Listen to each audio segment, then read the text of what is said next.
आप जो 4 दिवसीय, आज चौथा दिवस है लक्ष्मी पूजन का, 3 दिवसीय जो पहले पूजन कर चुके हैं, आज चौथा दिन, जो पूजन की थाली आपने सिक्के रख रखे हैं उसी पूजन की थाली में जल का छींटा देकर रोली चावल मोली हल्दी से पूजन करना है, लाल पुष्प समर्पित करना है, साथ 2 हल्दी की गठान, 2 कमल गट्टे,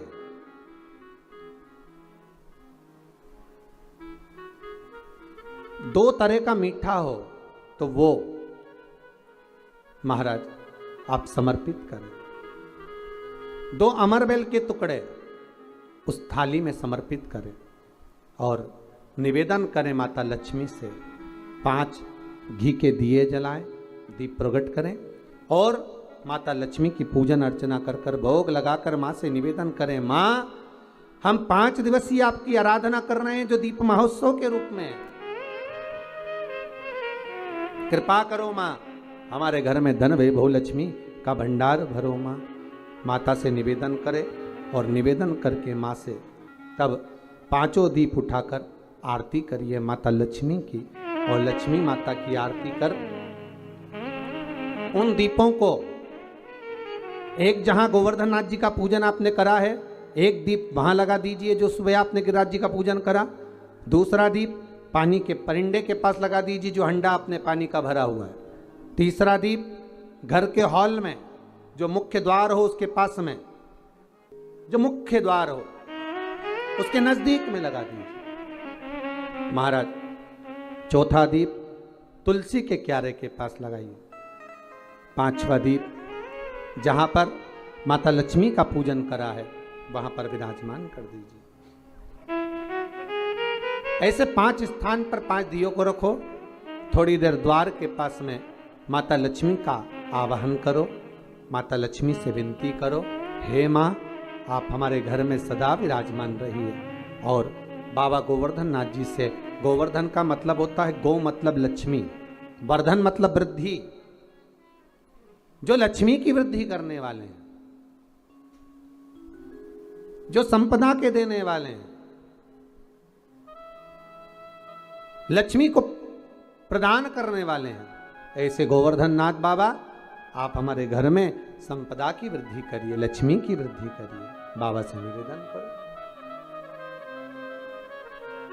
महाराज हे गिरिराज बाबा तेरी कृपा तेरी दया, माता लक्ष्मी की हम पूजन कर रहे हैं, ये भाव रखकर गोवर्धन नाथ जी का पूजन कर, स्मरण कर, माता लक्ष्मी का पूजन स्मरण कर। चौथे दिन की जब पूजन पूर्ण हो महाराज तब अपन अगले दिन 5वें दिवस की पूजन का फिर क्रम लेवेंगे। और कल जब अपन 5वें दिवस की पूजन करेंगे तो उस थाली के सिक्कों को कहाँ रखना है, कैसे उठाना है, कैसे विराजमान करना, ठाकुर जी की कृपा दया उदारता। कल दीपावली का पूजन आप सभी ने करा, आप और हमने मिलकर खूब दीप उत्सव मनाया, माता लक्ष्मी को अपने घर में बुलाया।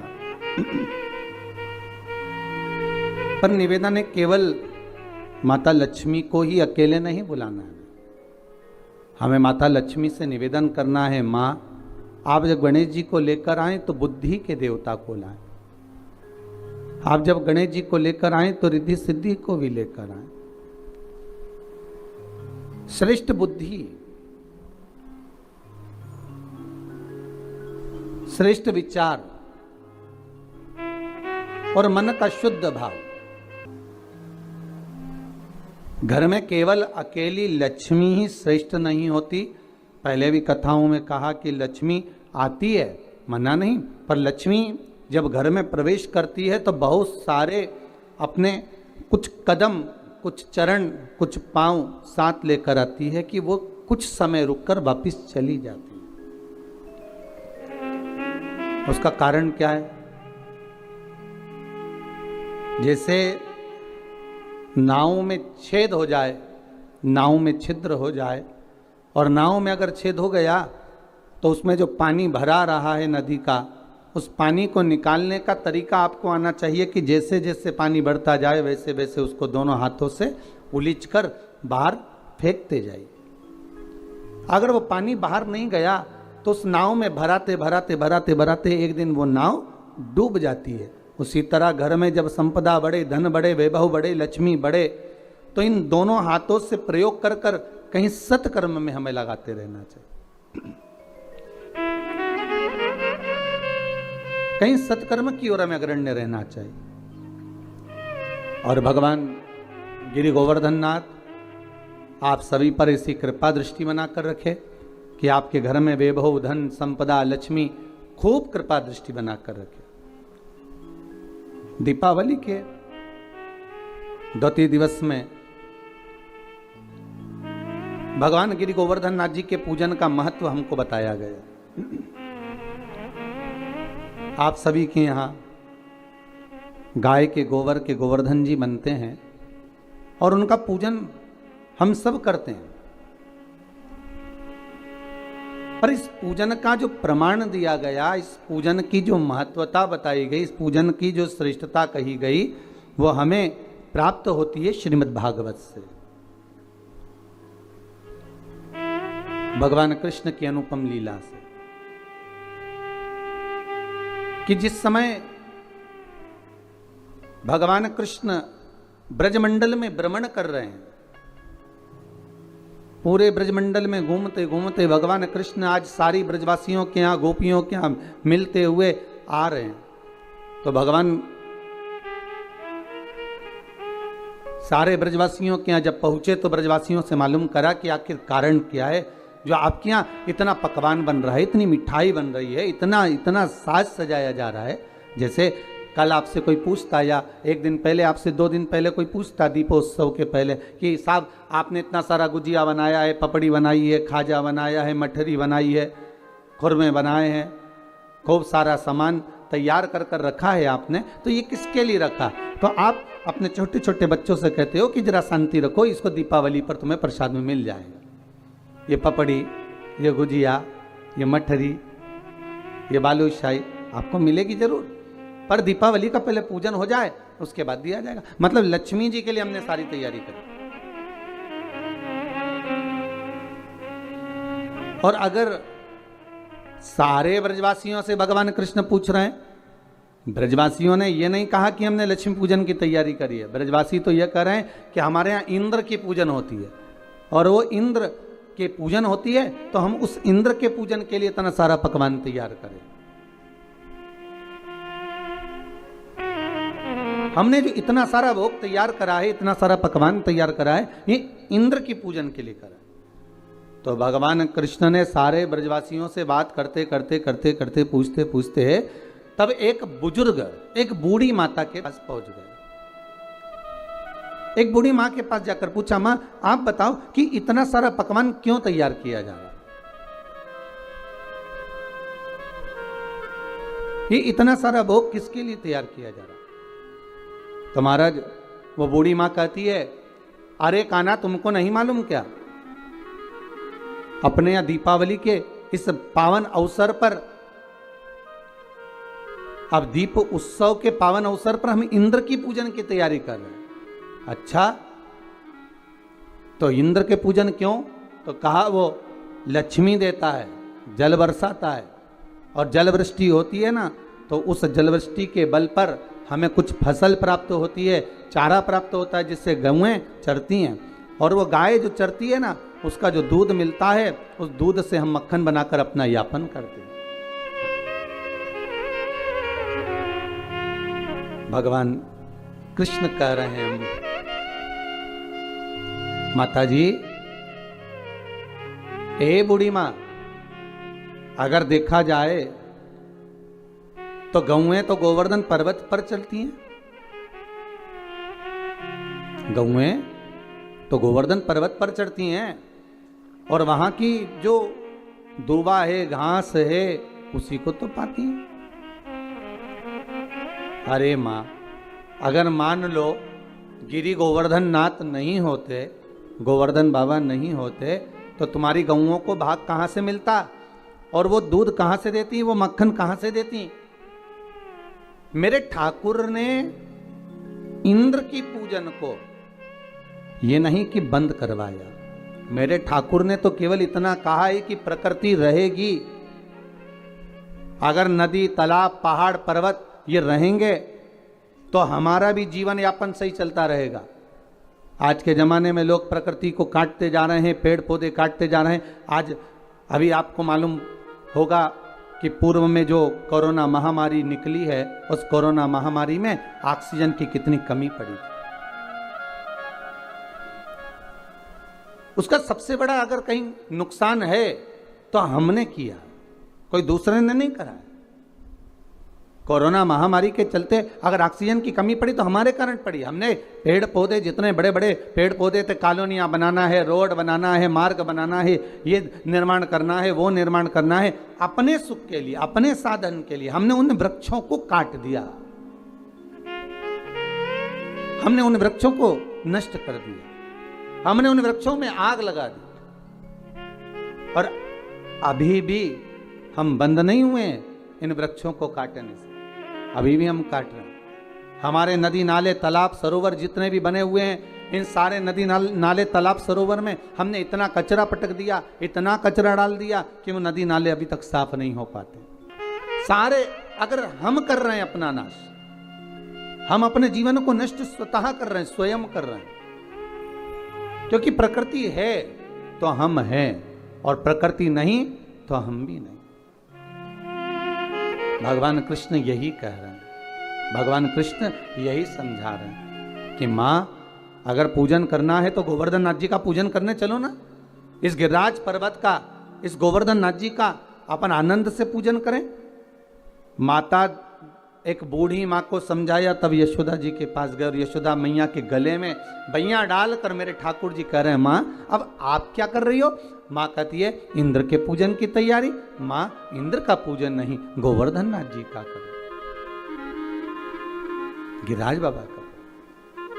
कौन है गोवर्धन नाथ?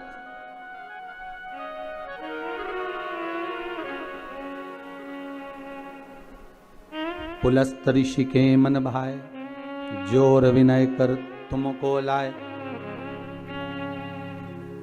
ये कौन है गोवर्धन नाथ?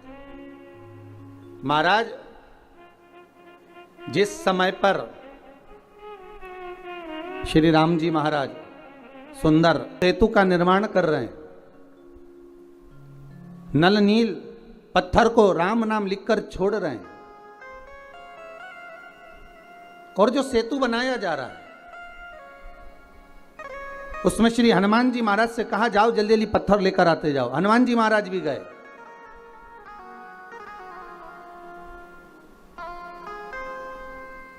महाराज और हनुमान जी महाराज गए और गिरी गोवर्धन नाथ जी को उठाकर लिया है।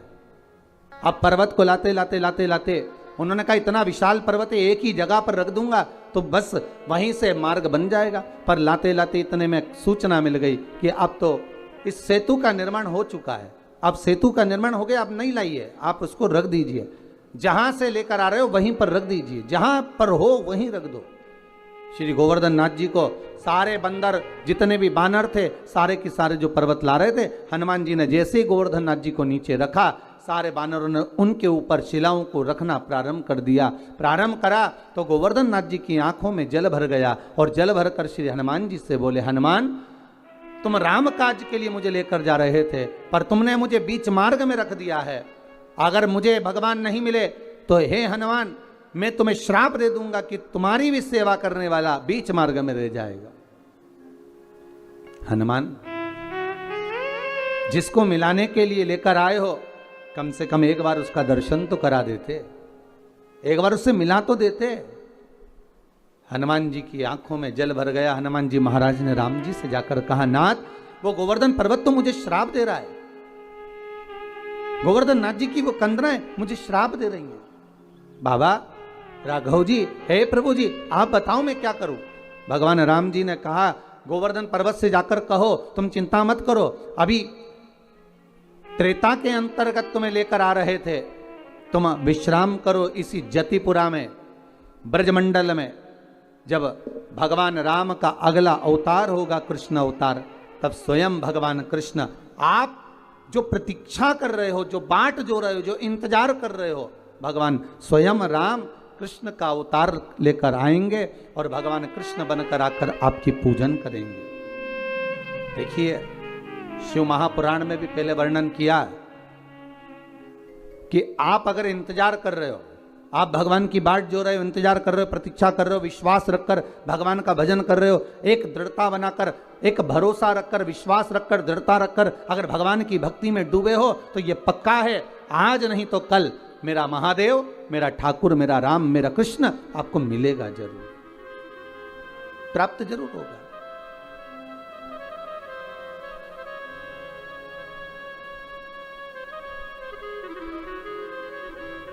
वो मिलेगा जरूर महाराज। उसकी प्राप्ति का केंद्र बिंदु है हमारा विश्वास। अगर विश्वास पक्का है, भरोसा यदि दृढ़ है, तो परमात्मा क्यों ना आएगा। हनुमान जी जाओ गोवर्धन नाथ जी से कहकर आओ, आप इंतजार करना, बाट जोना, प्रतीक्षा करना, राम अगला अवतार लेकर द्वापर में, कृष्ण अवतार में अवश्य आएंगे। और आएंगे तो आएंगे, दर्शन तो मिलेगा ही, साथ में बड़ी कृपा होगी, हम आपकी पूजन भी कर देंगे, स्वयं पूजन करेंगे, बड़ी करुणा हो। जाओ जरा बोलो, ठीक है मां। हनुमान जी पहुंचे गिरिराज बाबा के चरणों में। गोवर्धन, श्री गोवर्धन नाथ, अरे गोवर्धन नाथ। गोवर्धन जी बोले आइए हनुमान जी, कैसे आना हुआ। हनुमान जी कहते हैं मैंने पूछ कर आया हूं श्री राघव जी से, श्री राम जी महाराज से आज्ञा लेकर आया हूं, केवल आपको दर्शन नहीं देंगे, मेरे राम जी जब कृष्ण अवतार लेकर आएंगे तब आपकी स्वयं पूजन भी करेंगे। शास्त्र कहता है विश्वास रखने वाला, प्रतीक्षा रखने वाला, दृढ़ता रखने वाले के लिए भगवान केवल खाली हाथ नहीं आते, कुछ ना कुछ देकर ही जाते, कुछ ना कुछ प्रदान करके ही जाते। और मेरे ठाकुर जी ने वही करा। आज मैया यशोदा से मेरे भगवान कह रहे हैं, मैया गोवर्धन नाथ जी का पूजन करो। कौन गोवर्धन? अरे जिस पर्वत पर गौएं चरती हैं, जिसका दूध हम प्राप्त करते हैं गौओं का, और उससे माखन बनाकर अपना यापन करते हैं, मां उस गोवर्धन नाथ जी का पूजन करो। कान्हा, लाला, तुझे मालूम है इंद्र की अगर पूजन नहीं करेंगे तो वो कितना क्रोध करेगा। भगवान कहते हैं मैया अगर देवता क्रोध करे तो वो देवता ही नहीं हो सकता, क्योंकि क्रोध तो असुरों में भरा होता है, राक्षसों में भरा होता है। जिसको क्रोध आए वो देवता नहीं हो सकता। अगर संसार के मनुष्य में एक पल के लिए, एक क्षण के लिए अगर गुस्सा आता है तो समझ लेना उसमें थोड़ी देर के लिए राक्षस भरा जाता, असुर भरा गया, एक क्षण के लिए उसकी असुर प्रवृत्ति हो गई। मानव के शरीर में 3 चीजें राक्षसी हैं। पहले नख, दूसरे दांत, और तीसरा मनुष्य के भीतर का क्रोध। मानव के शरीर में ये 3 चीज राक्षसी है। एक नख, उसका काम है केवल नोचना। दूसरा है दांत, उसका काम है केवल काटना। और एक है क्रोध, जिसके माध्यम से अपशब्द कहना, ताने देना, या किसी के लिए कुछ बोल देना, उसके लिए निंदा, उसके लिए अपशब्दों का कुछ पिटारा धर देना। ये 3 चीज राक्षसी है। अब नख का तो आप कुछ बिगाड़ नहीं सकते कि पूरे नख उखाड़ कर फेंक दोगे। दांत का भी कुछ नहीं बिगाड़ सकते कि पूरे दांत निकाल के फेंक दोगे। क्यों भाई दीनानाथ जी? दांत का भी कुछ नहीं कर सकते, इसको निकाल कर फेंक दिया जाए है? अब बचा केवल एक क्रोध। महाराज केवल एक क्रोध बचा। तो क्रोध तो अपने हाथ में है कि महाराज चाहे कुछ भी हो जाए, हमारे भीतर इस क्रोध रूपी राक्षस को हमें प्रवेश नहीं देना है। रावण कितना अच्छा था, कितना ज्ञानी था, पर कभी कभी क्रोध में आकर जब वो शब्दों के बाण कहता था तो अपनों को चोट पहुंचा देता था। कंस भी था, हिरण्यकशिपु भी था, हिरण्याक्ष भी था।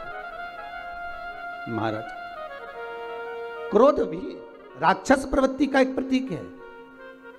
उस क्रोध पर संयम। मां, आप कह रहे हो कि इंद्र देवता को क्रोध आ जाएगा, तो क्या इंद्र अगर देवता हैं तो क्रोध आना चाहिए? इंद्र अगर देव हैं तो उनको क्रोध रहना चाहिए?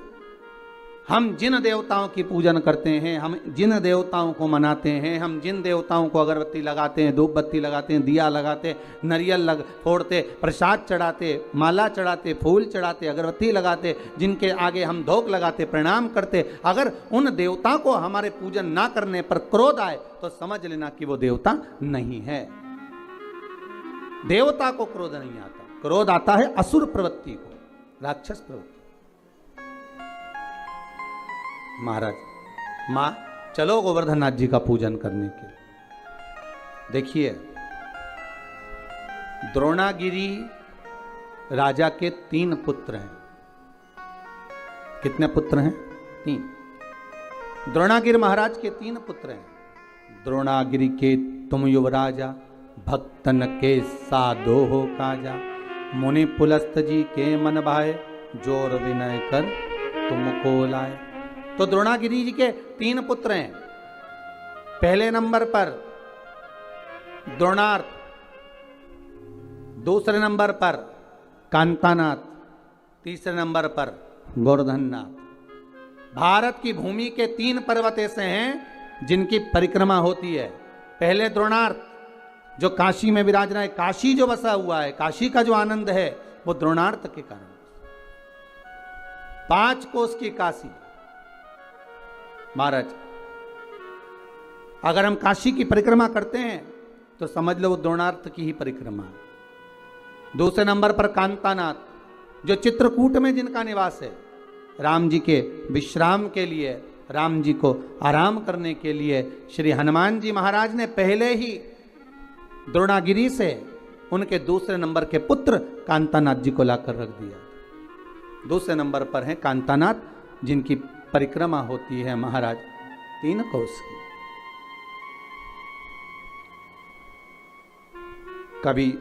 कई लोग कहते हैं 5 कोस की है, कोई कहते हैं 3 कोस की है, पर ये तो भगवान का भाव है कि आप जिस भाव से करते हैं भगवान उस भाव से निवास करता है।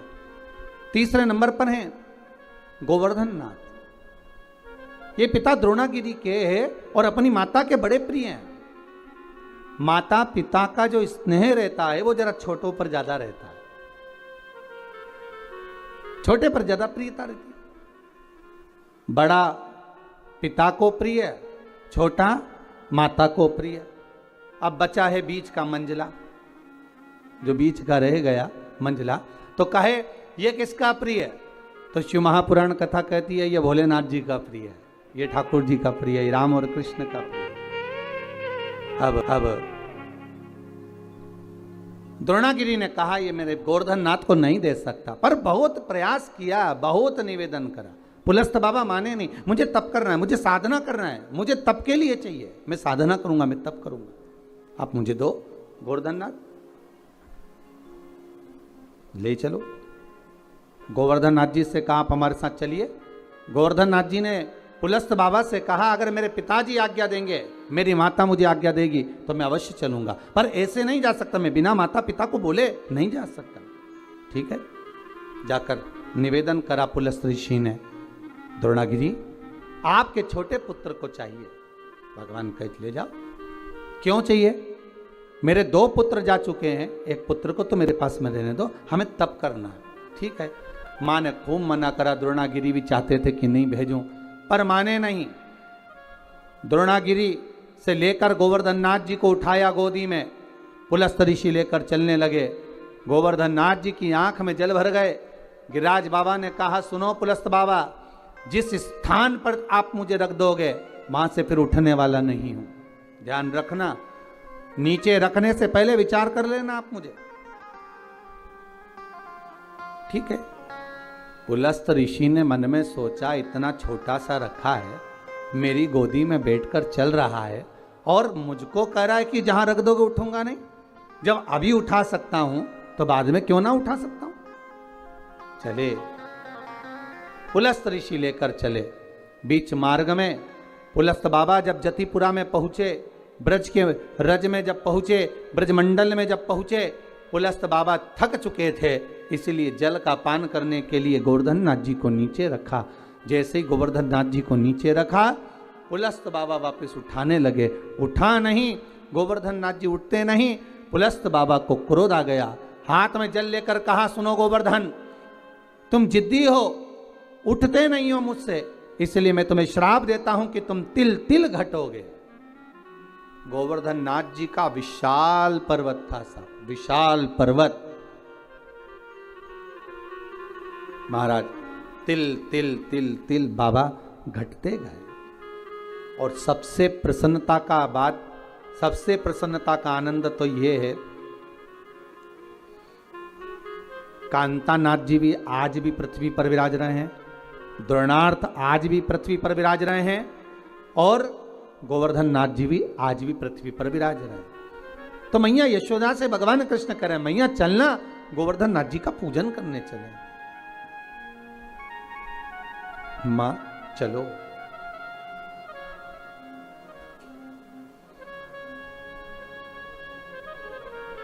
मां चलो गोवर्धन नाथ जी का पूजन करने।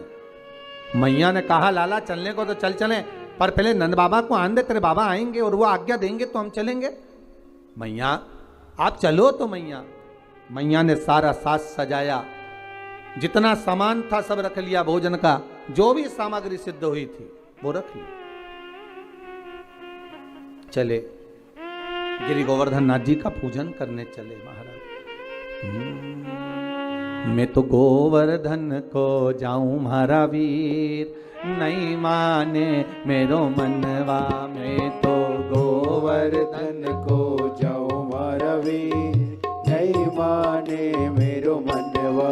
मैं तो गोवर्धन को जाऊं मारा वीर, नहीं माने मेरो मनवा। मैं तो गोवर्धन को जाऊं मारा वीर, नहीं माने मेरो मनवा। नहीं माने मेरो मनवा, नहीं माने मेरो मनवा।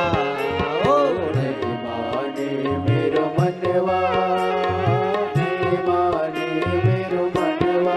मैं तो गोवर्धन को जाऊं मारा वीर, नहीं माने मेरो मनवा। मैं तो गोवर्धन को जाऊं मारा वीर, नहीं माने मेरो मनवा। मैं तो गोवर्धन को जाऊं मारा वीर, नहीं माने मेरो मनवा। मैं तो गोवर्धन को जाऊं मारा वीर। बोल के राज महाराज की।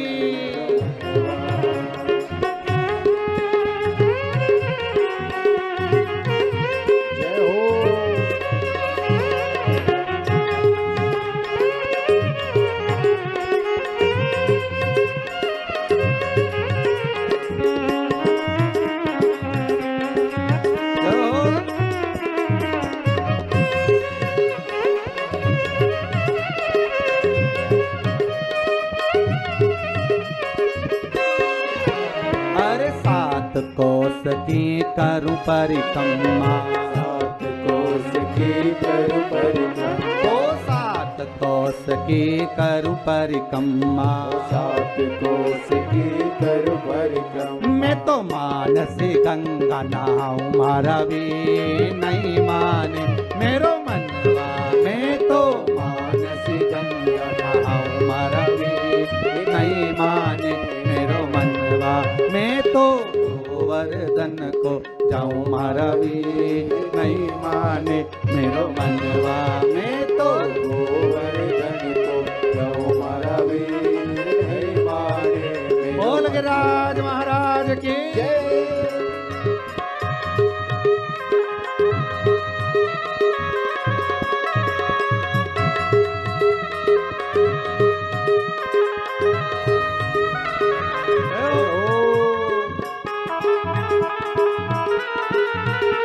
गिरिराज महाराज की।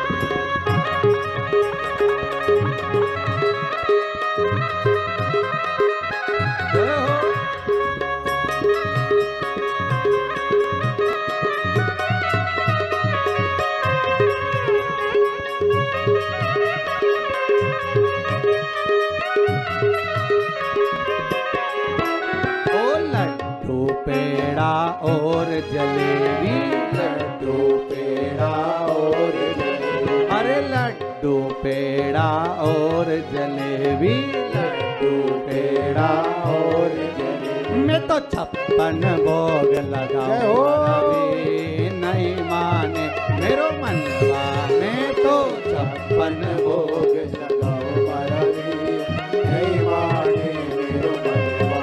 मैं तो गोवर्धन को जाऊं महारावी नहीं माने मेरो मनवा। मैं तो गोवर्धन को जाऊं महारावी नहीं माने मेरो मनवा। नहीं माने मेरो मनवा, नहीं माने मेरो मनवा। मैं तो गोवर्धन को जाऊं महारावी नहीं माने मेरो मनवा। मैं तो गोवर्धन को जाऊं महारावी नहीं माने मेरो मनवा। मैं तो गोवर्धन को जाऊं महारावी नहीं माने मेरो मनवा। गोवर्धन को जाऊं महारावी नहीं माने मेरो मनवा। जय हो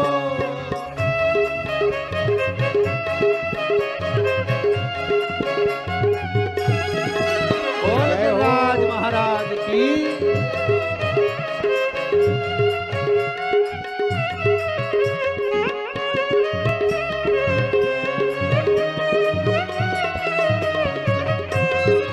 जय हो।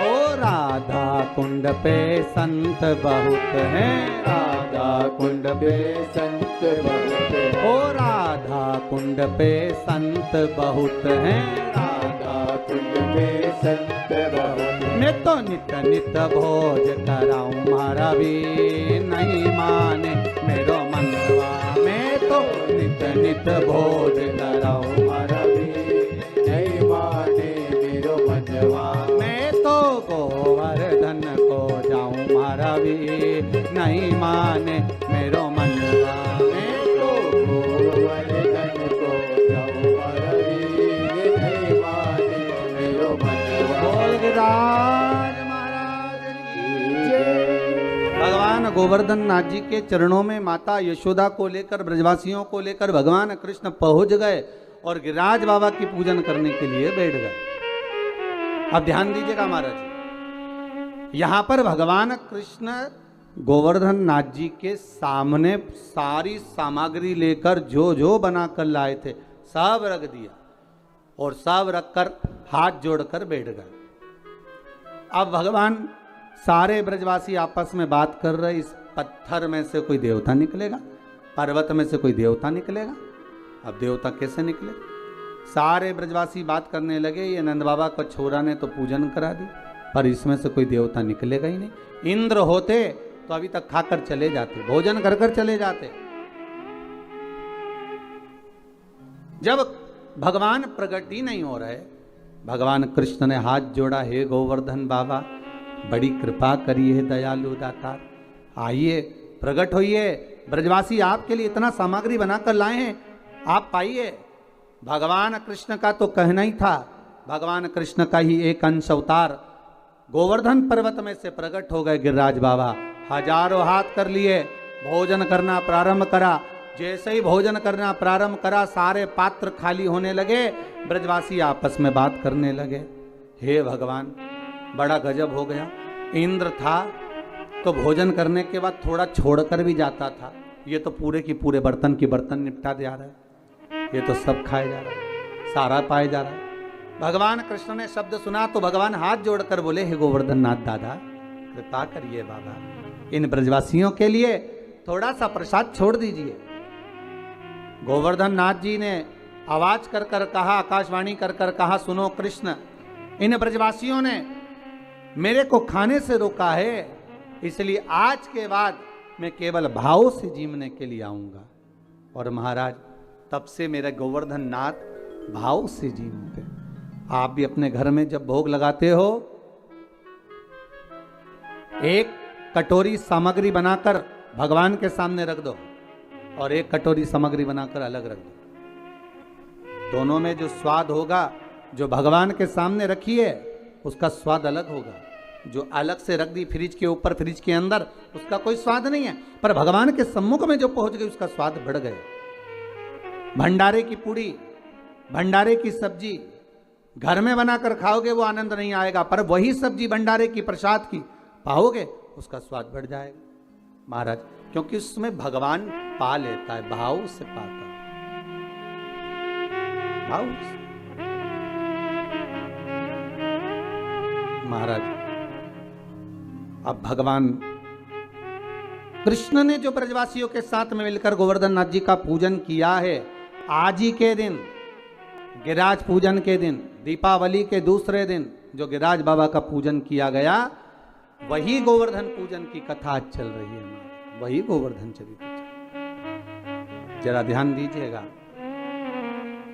गोवर्धन पूजन के दिन जो भगवान कृष्ण ने ब्रजवासियों के साथ मिलकर भगवान कृष्ण को भोग लगाया, गोवर्धन नाथ जी को भोग लगाया, वो 56 भोग नहीं था, वो अन्नकूट था। इसलिए आज भगवान गोवर्धन नाथ जी का अन्नकूट महोत्सव का एक आनंद है। 3 भोग होते हैं, अन्नकूट, 56 भोग और कुनवाड़ा। महाराज दीपावली के दूसरे दिन जो आप भगवान को भोग लगा रहे हो ये अन्नकूट है। 56 भोग कब लगे? जब भगवान कृष्ण ने गोवर्धन पर्वत को अपनी उंगली पर लिया, 7 दिवस तक जलवृष्टि हुई। भगवान पर्वत को अपने उंगली पर धारण कर कर रखे। एक दिन में मेरे श्री जी बाबा को, मेरे ठाकुर को, मेरे कन्हैया को, मेरे कृष्ण को एक दिन में 8 बार भोजन आता है। 7 दिन तक भगवान जब तक गोवर्धन पर्वत को अपनी उंगली पर धारण करके रखे तब तक भगवान ने कुछ नहीं पाया। और जब 7वां दिन पूर्ण हुआ तो एक दिन में 8 बार भोग लगता था, इसलिए 7 दिन का 8 बार का भोज इकट्ठा करके भगवान के सामने रखा तो सतवटु 56, ऐसे भगवान के सामने 56 भोग आया। तो आज जो भोग लग रहा है वो अन्नकूट है, वो अन्नकूट है महाराज। तो महाराज जो दीपावली के दूसरे दिन लगा वो अन्नकूट है। पर्वत उठाने के बाद 7 दिन का जो भोज इकट्ठा हुआ वो लगाया, वो 56 भोग है। और भगवान कृष्ण के साथ में सारे ब्रजवासी नंद बाबा के साथ में मिलकर जो भगवान गोवर्धन नाथ जी का प्रति समय पूजन करने जाते थे और जो भगवान को भोग लगाते थे, वो उसको कुनवाड़ा कहा गया। कुनवाड़े का मतलब है कुनवे के साथ, परिवार के साथ में जाकर भगवान को भोग लगाया जाए, वो कुनवाड़ा है, वो कुंजवाड़ा। महाराज सारे ब्रजवासी भगवान का पूजन करा, आ गए। देवऋषि नारद इंद्रदेव के पास पहुंच गए। महाराज श्रीमन नारायण नारायण नारायण, श्रीमन नारायण नारायण नारायण, श्रीमन नारायण नारायण नारायण, श्रीमन नारायण नारायण नारायण, श्रीमन नारायण नारायण नारायण, श्रीमन नारायण नारायण नारायण, ओ श्रीमन नारायण नारायण नारायण, श्रीमन नारायण नारायण नारायण, नारायण नारायण नारायण श्रीमन नारायण नारायण नारायण। भाव से ले हो।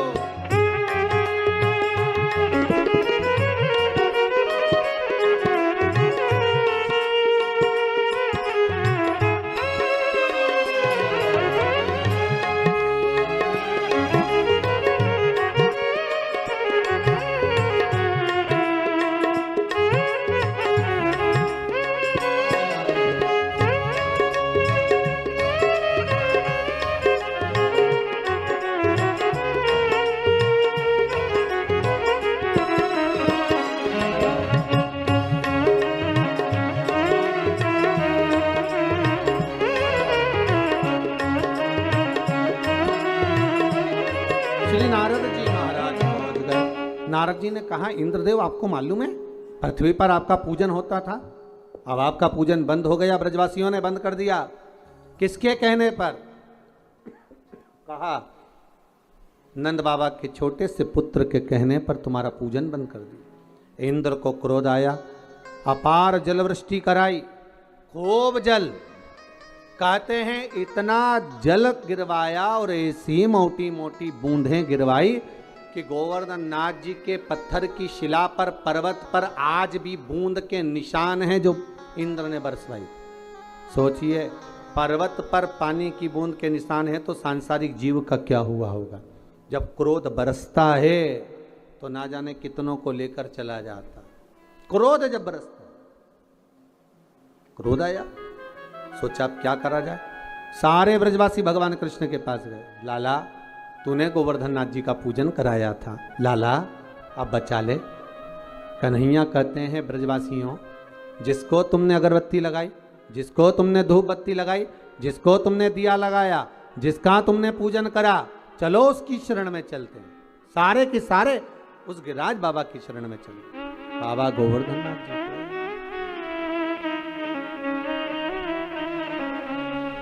सारे के सारे गिरिराज बाबा की शरण में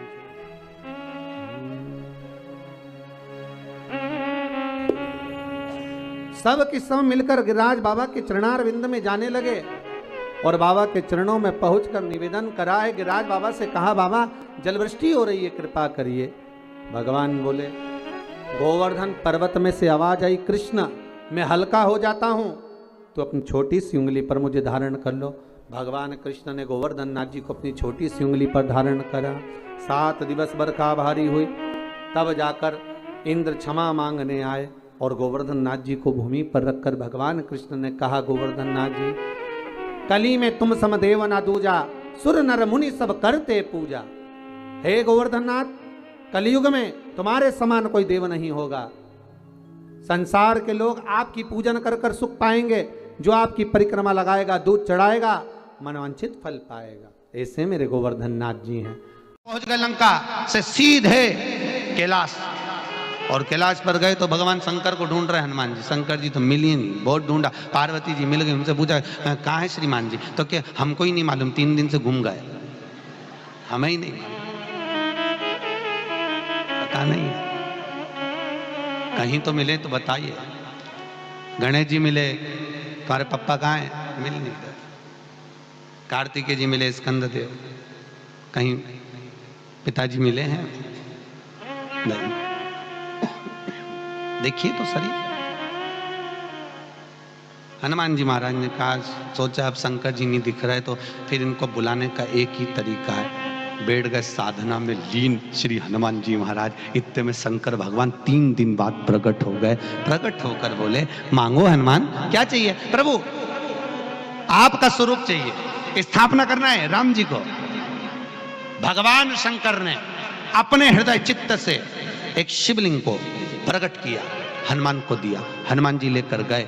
इतनी देर में लंकाधिपति रावण कहता है मुहूर्त निकल रहा है। सीता जी ने बालू को इकट्ठा करा, शिवलिंग का निर्माण करा और प्राण प्रतिष्ठा रावण ने करा दी।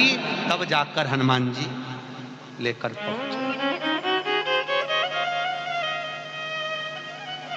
हनुमान जी लेकर पहुंचे। हनुमान जी लेकर पहुंचे तो आंख में आंसू गिर गए हनुमान जी।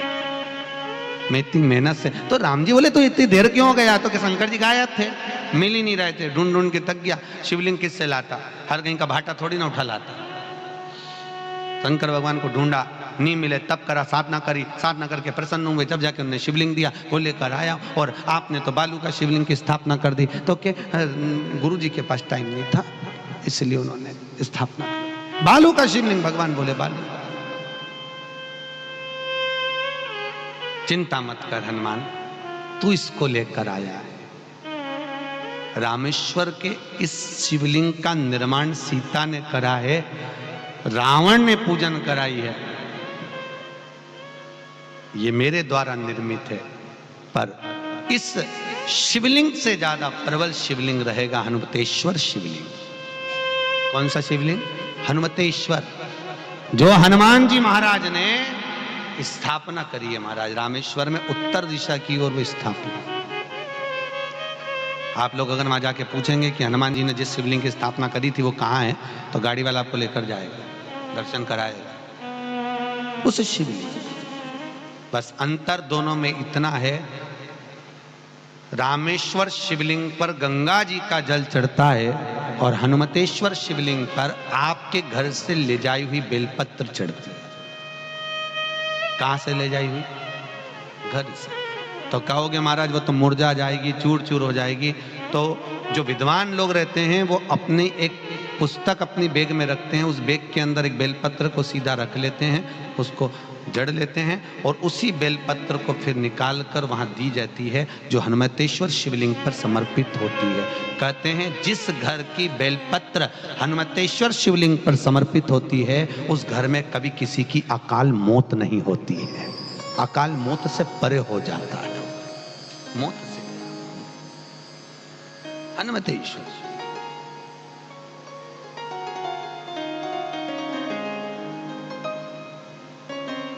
भगवान शिव,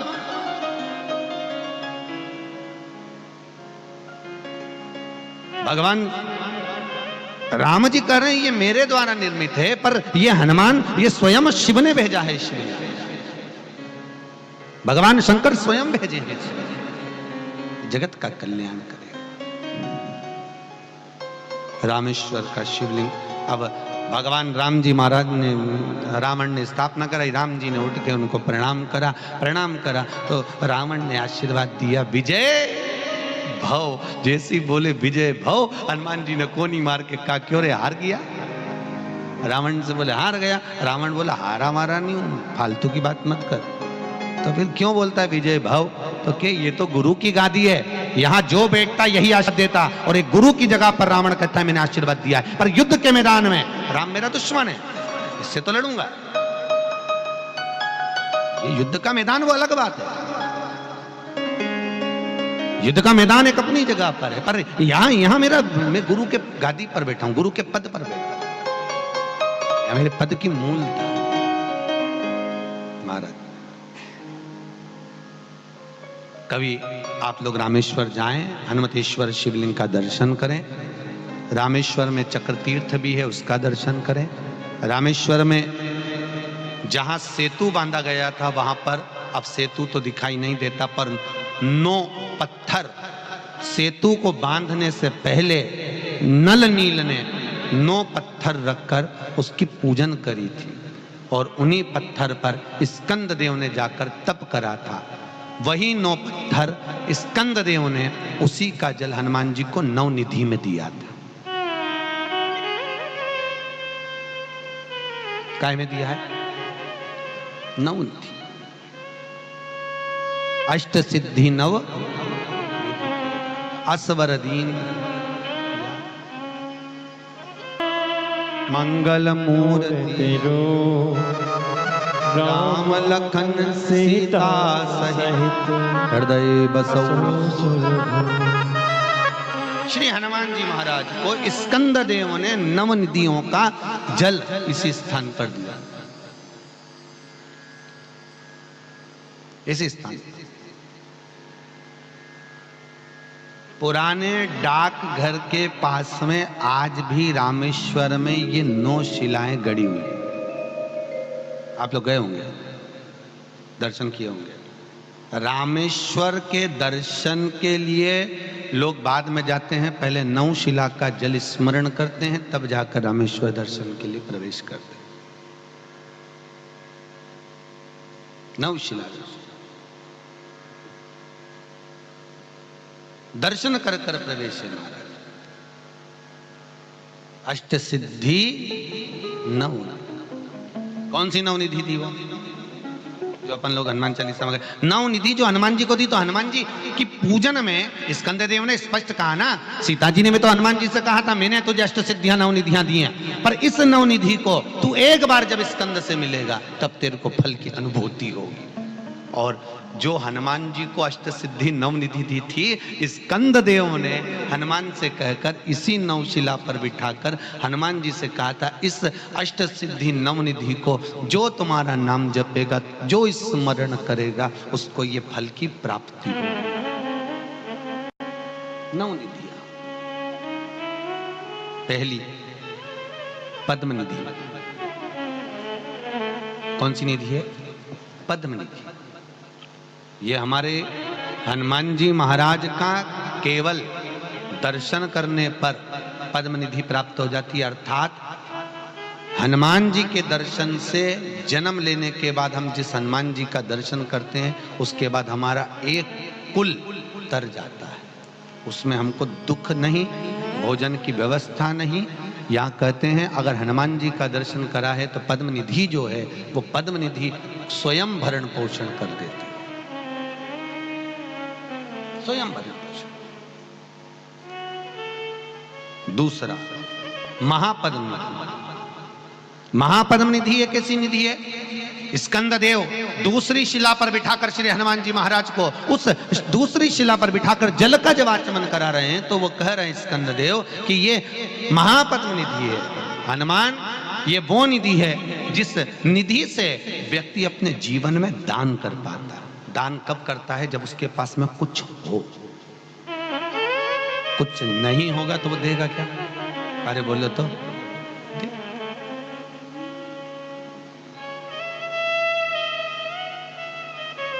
हमारे हिसाब से तो दुनिया के लोगों को मांगना भी नहीं आता। हम सोचते हैं हमारी भाषा में।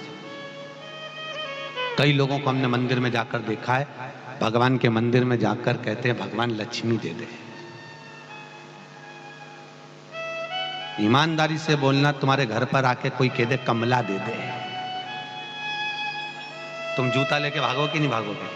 अरे बोलो सर मेरी वाइफ को मांग रहा है, शर्म आती तेरे को? रत्ती भर भी हम डायरेक्ट भगवान से करें भगवान लक्ष्मी दे दे।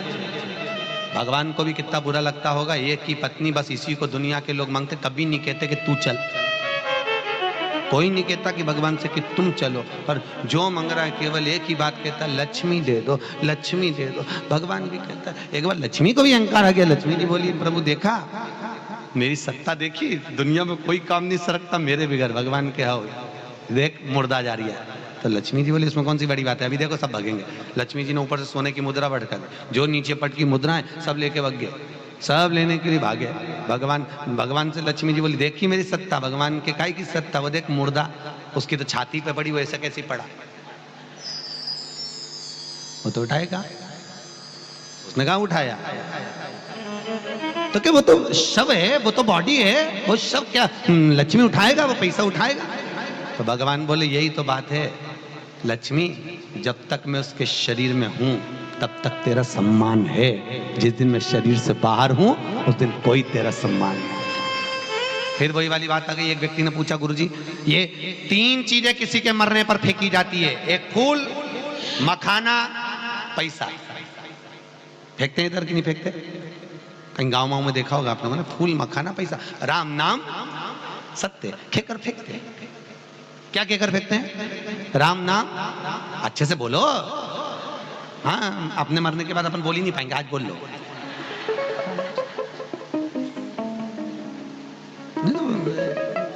अपन जाए और दूसरा बोले तो मतलब क्या हुआ? अपने जीते जी अपन सब काम कर लो, बाद में ऊपर जाते जाते दुख नहीं होना चाहिए मैंने तो ये करा ही नहीं, इसलिए सब बस 3 चीज मिला के फेंकी जाती। पैसा फेंक रहे, फूल फेंक रहे और मखाना फेंके। अब फेंका तो किसी ने पूछा गुरुजी ये 3 चीज क्यों फेंकते हैं? हमने कहा भैया गरुड़ पुराण में 5वें अंश के अंदर लिखा है, प्रेत अंक को अगर उठाकर पढ़ोगे तो उस प्रेत अंक में लिखा हुआ है कि पुष्प इसलिए फेंका जाता है श्रद्धांजलि के लिए, मखाना इसलिए फेंका जाता है क्योंकि घर फूला हुआ छोड़कर गया। पैसा क्यों फेंका? क्योंकि पैसे का प्रेत अंक में नहीं लिखा, पर हमारे मन से हम यूं कह सकते हैं पैसा दुनिया के लोग इसलिए फेंकते हैं क्योंकि जोड़ जोड़ के मर गया, तेरे बाप में दम हो तो उठा के बता दे, उठा पूरी जिंदगी जोड़ा और आखिरी में औलाद ने तेरी छाती पे छोड़ा ले, और तू कल्ला ठट होके पड़ा, उठा। जिसके लिए सुबह 8 बजे जाता था, रात के 11 बजे तक फुर्सत नहीं मिलती थी, 1-1 रुपए कमा कमा कमा कमा सब जोड़ दिया और आखिरी में दीवार पे केवल एक फोटो टंगिया इतना बड़ा, और उसमें भी केवल स्माइल। अच्छा, व्यक्ति पूरी जिंदगी रो रो के मर जाए पर फोटो आखिरी का स्माइल वाला ही होता है। भले पूरी जिंदगी रोया पर फोटो में स्माइल देगा। स्माइल क्यों रहता है?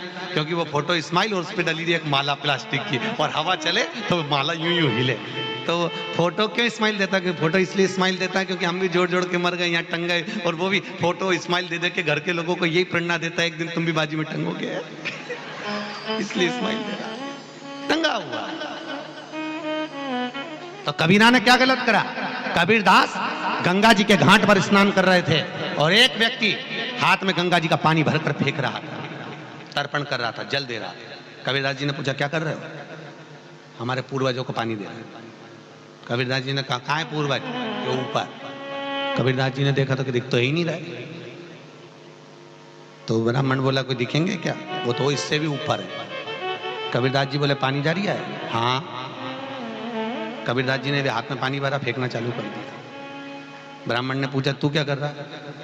कि पानी दे दिया। किसको? तो के बगीचे में जो गुलाब का फूल पौधा लगा उसको। तो क्या कबीरदास से बोले पागल, ये यहाँ गंगा जी का पानी ऐसे देने से कोई गुलाब के पौधे में जाएगा? तो कबीरदास जी बोले जब यहाँ का पानी इतनी ऊपर जा रही है तो यहीं की यहीं क्यों नहीं जा रही है? नहीं जाना चाहिए, क्यों नहीं गया? आशा मत रखना मरने के बाद कि तुम्हें कोई रोटी दे। मरने के बाद चिंता मत करना कि कोई तुम्हारे कंडा पे धुनी मुनी धूप मूप रोटी मोटी। अपन तो पहले से ऐसे खा पी के जाओ, मतलब के बाद में आशा रखो बच्चों से कि तू देगा तू देगा तू देगा, कहीं नहीं। वावारी दुनिया मतलब की दुनिया में किसी का कोई नहीं।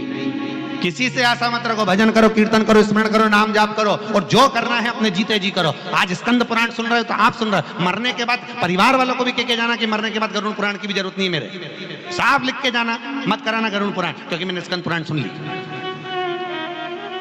क्या करे गरुड़ पुराण करा के?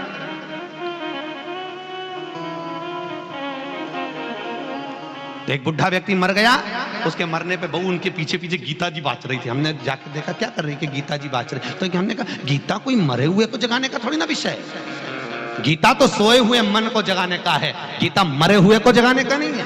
कौन कहता है कि मरने के बाद गीता उठाओ? ये गीता भी आजकल फैशन हो गया, लोग गरुड़ पुराण कम बजवाते हैं, गीता ज्यादा बजवाते मरने पर। कहाँ लिखा है कि मरने के बाद गीता बाँची जाती है? कौन सी जगह लिखा है कि अर्जुन मर गया था जो गीता सुनाई गई थी? गीता मरे का विषय नहीं, गीता सोए हुए चित्त वृत्ति को जगाने का विषय है महाराज। यह शास्त्र कह रहा है, शास्त्र बढ़ना मृत्यु पर्यंत कौन आज प्रथम निधि है पद्म निधि, दूसरी महापद्म निधि को दान धर्म सत्कर्म जो दिया गया वो श्रेष्ठ होगा तो दोगे, नहीं होगा तो कौन देगा? महापद्म निधि ये दूसरे नंबर की निधि है। हनुमान तेरे दर्शन से महापद्म निधि प्राप्त हो। तीसरी निधि नील निधि। कौन सी निधि है? नील निधि। हनुमान जो तेरा दर्शन करेगा, इस रामेश्वर सेतु पर जो आएगा और इस 9 शिलाओं के दर्शन के रूप में मान लो हनुमान का भी दर्शन कर लेता है, तो उसकी 7 पीढ़ी में अगर कोई दान भी नहीं करे तो भी उसको लाभ मिलता ही रहता है। नील निधि तीसरे नंबर। 9 निधि में चौथी निधि है महाराज मुकुंद निधि। कौन सी निधि है? मुकुंद। 5 भाइयों का परिवार है, 4 भाइयों का परिवार है, याद रखना। 5 भाइयों का परिवार, 4 भाइयों का परिवार। माँ बाप को यह नहीं मालूम रहता कि मेरा बेटा कौन सा पूरे घर का संचालन करेगा। किसी माँ बाप को मालूम है कि बड़ा बेटा चलाएगा कि छोटा चलाएगा, कि मंजिला चलाएगा कि संजिला चलाएगा, किसी को नहीं मालूम। पर जिसके भाग्य में मुकुंद निधि लिखी होती है, घर को वही लेकर चलता है। कौन सी निधि? जम के बोलिए। आप लोगों ने पहले 9 निधियां पढ़ी हैं कि नहीं पढ़ी? हनुमान जी की नहीं पढ़ी ना? हाँ, तो अष्टसिद्धि 9 निधि मालूम होना चाहिए आपको कि आप रोज हनुमान चालीसा में पढ़ते हो अष्टसिद्धि 9 निधि के दाता अजबर दीन जानकी माता। तो बच्चे पूछेंगे माँ ये निधि कौन सी है, तो बताओ उनको कि इसमें एक होती है मुकुंद निधि। कहते हैं कि उस मुकुंद निधि के बल पर घर में 5 लोग हैं, 4 लोग हैं, 3 लोग हैं, 3 बहुएं हैं, 4 बहुएं हैं, 2 बहुएं हैं, किसी एक बहू के भाग्य में लिखा रहता है कि उसको घर में लेकर चलना है, भले उसको यश मिले चाहे नहीं मिले। दुनिया के लोग ताने दें, आने तो कुछ भी कहें, पर उसको परिवार लेकर चलना पड़ता है। वो मुकुंद निधि के अंतर्गत आता है। मुकुंद निधि, वो मुकुंद निधि है जिसके अनुसार हम अपने परिवार को साथ रखें। फिर अगला वर्णन है 5वें नंबर पर नंद निधि। कौन सी निधि है?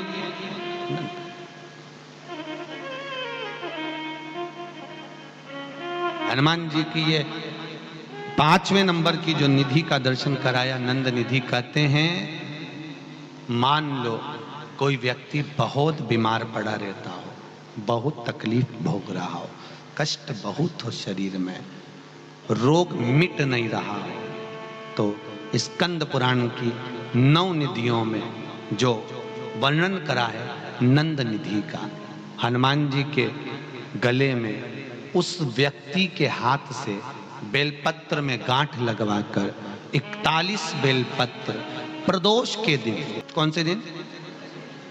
प्रदोष के दिन, अगर हनुमान जी को समर्पित कर दी जाए, केवल 2 या 3 बार नंद निधि का स्मरण कर कर समर्पित करी जाए, वो व्यक्ति का रोग धीरे धीरे मिट जाता है, स्वस्थ हो जाता है। नंद निधि। एक बात बहुत ध्यान से रखना, बहुत ध्यान रखिए। नंद निधि बच्चा, बहू, सास, ससुर अगर कोई चिड़चिड़ प्रवृत्ति में है, बहुत घर में क्लेश करते, शांति रत्ती भरनी, लक्ष्मी, आज के जमाने में लक्ष्मी तो दी भगवान ने, पर शांति, बाहर रहोगे तो शांति, घर में गए तो वापस से इधर देखो तो बहू का मुंह तबेला जैसा, इधर देखो तो सास का मुंह भगोने जैसा। अब करे तो करे क्या? और बीच में जो फंसा हुआ है बेचारा पति, दोनों के, वो बोले तो बोले क्या, वो भी चुप रहता, वो भी क्या। अब बाप के बेटा तू अपनी वाली को समझा ले, मैं अपनी वाली को समझा लूं, खत्म। तो यहां जो निधि का वर्णन करा गया है महाराज, हनुमान जी महाराज के मात्र दर्शन मात्र से, दर्शन, चूरमा बनाया, चूरमा बनाना याद है? चूरमा है, जानते हो? शक्कर का बनाते, गुड़ का बनाते हैं? शक्कर का बनता काय का है? गुड़ का। ठीक है। हनुमान जी को किसी भी मंदिर में चूरमा क्यों चढ़ता है? आज अपना फाइनल बताई दो, आपने जाने दो। चूरमा हनुमान जी को क्यों चढ़ाया जाता है? तो कहा महाराज जी, हनुमान जी को अंतिम, जिस समय माता जानकी ने सारा भोजन परोसा गया, हजारों तरह का भोजन माता जानकी ने परोस दिया, और आप सबको मालूम होगा अयोध्या का राज्य पूरा खाली हो गया, संपूर्ण राज्य, पूरा राज्य। हनुमान जी तो भी भूखे की भूखे, पेट पर हाथ रखकर बोलते मां भूख लगी है। अब एक बात याद रखना, आपका घर पूरा खाली हो जाए तो भरने में थोड़ा टाइम तो लगता है, टाइम लगेगा। तब माता जानकी आटा रखा हुआ था, उसको गुड़ के साथ मलकर, सेक कर, मलकर मकर निधि हनुमान जी महाराज के लिए राम जी ने तुलसी का दल दिया। कौन सी निधि? छठे नंबर की मकर निधि। मकर निधि का स्मरण कर कर तुलसी का दल दिया गया। तुलसी देने का कारण केवल इतना सा था मकर निधि का, हनुमान जब तुलसी का दल पेट में जाएगा, पचेगा, तो हनुमान के शरीर की जो एनर्जी है, ऊर्जा है, जितनी फैलेगी उतनी ही वापिस अयोध्या में सत्ता बढ़ जाएगी, वापिस धन बढ़ जाएगा, संपदा।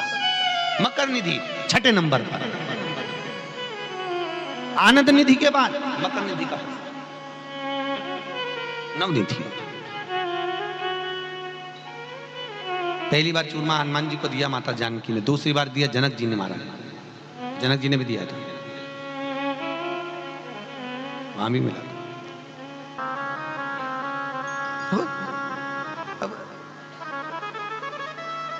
अब नहीं समझे तो समझ होता है ना कहीं कहीं।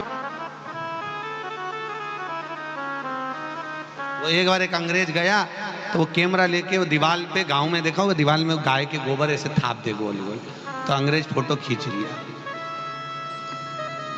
किसी ने पूछा ये काय को खींच रहा हो? कि ये समझ में नहीं आ रहा गाय ऊपर चढ़ी कैसे, ऊपर कैसे चढ़ी?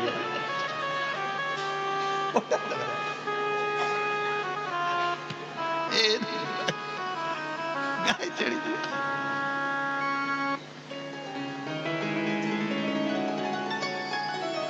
भगवत। अब नवनिधियों में नवनिधि छठे नंबर पर मकर निधि है महाराज, जो कि भरण पोषण करती है, कभी घर में अन्नपूर्णा की कमी नहीं आने देती। और सातवें नंबर पर है कच्छप निधि। कौन सी निधि है? कच्छप। कच्छप निधि के अंतर्गत मनुष्य की चित्त वृत्ति में आसक्तियों को उत्पन्न करती है। आसक्ति कि मुझे यह काम करना है और इस काम को मुझे आगे बढ़ना है। कच्छप निधि। कच्छप निधि को आप लोग, कई लोगों के हाथ में कछुए की अंगूठी देखते होंगे, वो हनुमान जी की कच्छप निधि का प्रमाण है। शंकर मंदिर में, राम मंदिर में, देवी देवताओं के मंदिर में, बाहर हॉल में जो चौबारा होता है, गेट होता है, उसके पास में एक कछुआ बना होता है, वो कच्छप निधि को दर्शाता है। उसका क्या प्रमाण? कछुआ क्यों बनाया जाता है मंदिर के अंदर? दरवाजे पर कछुए का प्रमाण क्यों दिया जाता है? मूर्ति की प्राण प्रतिष्ठा होती है तो कछुआ रखवाया जाता है। क्यों? तो वो कच्छप निधि के लिए। महाराज जो मंदिर में, चाहे शंकर मंदिर में आए, चाहे राम मंदिर में आए, हनुमान मंदिर में आए, देवी मंदिर, जो भी उस मंदिर में प्रवेश कर रहा है, जब वो कच्छप निधि का दर्शन करे, कच्छप निधि का दर्शन कर कर उसके भीतर कभी आसक्तियों की, अर्थात तमन जो करने की ललकता है, वो समाप्त ना हो और अग्रण्य बढ़े और बढ़ता है, वो कच्छप निधि। फिर अगला वर्णन आया है शेख निधि। 8वें नंबर पर है शेख निधि। शेख निधि, ये शेख निधि हमारे जीवन में हमारी इंद्रियों को परमात्मा की ओर लेकर जाती है। मनुष्य हो, कई लोग कहते हैं हम भगवान को नहीं मानते, कोई कहता है हम परमात्मा को नहीं मानते, मत मानो, पर जीवन में मनुष्य की देह में एक समय ऐसा आता है कि व्यक्ति को परमात्मा को, अरे बोलो तो जम के, मानना पड़ेगा व्यक्ति को। अकाल मृत्यु वो मरे जो काम करे चंडाल का, और काल उसका क्या बिगाड़े जो भक्त हो महाकाल का। याद रखना, आपके परिवार वाले आपको अंदर आईसीयू में धकेल कर, आईसीयू में वेंटिलेटर पर रखकर आप बाहर खड़े रहोगे, अंदर डॉक्टर होगा, और डॉक्टर भी जब बाहर निकल जाएगा सिस्टर होगी, सिस्टर भी बाहर निकल जाएगी, कंपाउंडर होगा, कंपाउंडर भी बाहर निकल जाएगा। तब उस समय पर आईसीयू में वेंटिलेटर पर कौन होगा? तो स्कंद पुराण कहती है जो तुमने भजन किया है, जो तुमने दान किया, जो स्मरण किया, वो शेख निधि आपके जीवन में आपके सामने खड़ी रहती है, आपको श्वास देने के लिए, आपको श्वास प्रदान कर शेख निधि। और अगले नंबर पर 9वें नंबर पर एक खेव निधि। खेव निधि ये 9 निधियों में अगला खेव निधि। और ये निधि हमारे जीवन में हमारे परिवार को जोड़ कर रखती है। जिसका परिवार टूट रहा हो समझ लेना उसके यहाँ खेव निधि की कमी है। खेव निधि जोड़ने के लिए क्या करा जाता है, उसका केवल एक ही क्रम है, खेव निधि को जोड़ने के लिए महीने भर में एक बार, पूरे महीने में एक बार कच्चा सूत जानते हो? कच्चा सूत, कच्चे सूत की बाती बनाई। काई की बाती बनाओ? कच्चे सूत। कच्चे सूत की बाती बनाकर 108 बाती का निर्माण कर खेव निधि के भाव से श्री हनुमान जी के मंदिर में लगा दीजिए। आपके बहू बेटे में अगर लड़ाई है, सास बहू में लड़ाई है, भाई भाई में लड़ाई है, कहीं संबंध विच्छेद हो रहे हैं, किसी का तलाक जैसा हो रहा है, तो वो वापस जुड़ने की कतार पर आ जाता है। जोड़ने का जो प्रयास करे आपको लेकर। ये कितनी निधि हो गई? 9। अष्ट सिद्धि मालूम है? 108 के 108 बत्ती नहीं, बस 108 बत्ती होना चाहिए कच्चे सूत की, मूल चीज वो लिखी हुई है। अष्ट सिद्धि मालूम है? अरे जल्दी बोलो, नहीं मालूम? लिखना चालू करो वापस। अष्ट सिद्धियां, पहली अणिमा। पहली कौन सी है? अणिमा। दूसरी महिमा, तीसरी गरिमा। अष्ट सिद्धियों में पहली अणिमा, दूसरी महिमा, तीसरी गरिमा। ये हनुमान जी महाराज की जो अष्ट सिद्धियां हैं, इन सिद्धियों के लिए आपको ज्ञात होना चाहिए, हनुमान जी महाराज के जब घर में तुम रोज हनुमान चालीसा का पाठ करती हो, आज एक दिन हो गया, कल दूसरा दिन हो गया, तीसरा दिन हो गया, कैलेंडर में जो पंचांगो कैलेंडर हो, उस कैलेंडर में एक निशान बनाकर रखो कि आपके 108 जब पाठ पूरे हो जाएं, तब 108 बाती आप हनुमान जी महाराज की इन अष्ट सिद्धियों के नाम से लगा दीजिए। जिंदगी में आपका कभी बाल बांका नहीं हो सकता और आपकी उन्नति को कोई रोक नहीं सकता, यह पक्का है। अष्ट सिद्धियां, नवनिधियां 108 जब हनुमान चालीसा के पाठ हो जाए। और कभी कभी व्यक्ति के जीवन में ऐसा भी होता है कि भाई उसको बहुत तकलीफ आ जाती है कि मेरी दुकान नहीं चल रही, व्यापार नहीं चल रहा, मेरे साथ अच्छा नहीं हो रहा, मेरे को तकलीफ आ गई, शनि बढ़ गया, ये हो गया, ढैया हो गया, 7.5 हो गया, बड़ा तकलीफ, कहीं गिर रहा, कहीं पड़ रहा, तो उस व्यक्ति को 108 पाठ एक साथ कर लेना चाहिए। आज बैठा सुबह से शाम तक में 108 पाठ करके और फिर ये अष्ट सिद्धियों की बाती लगा दे। अष्ट सिद्धि पर अष्ट सिद्धियों की जो बाती लगती है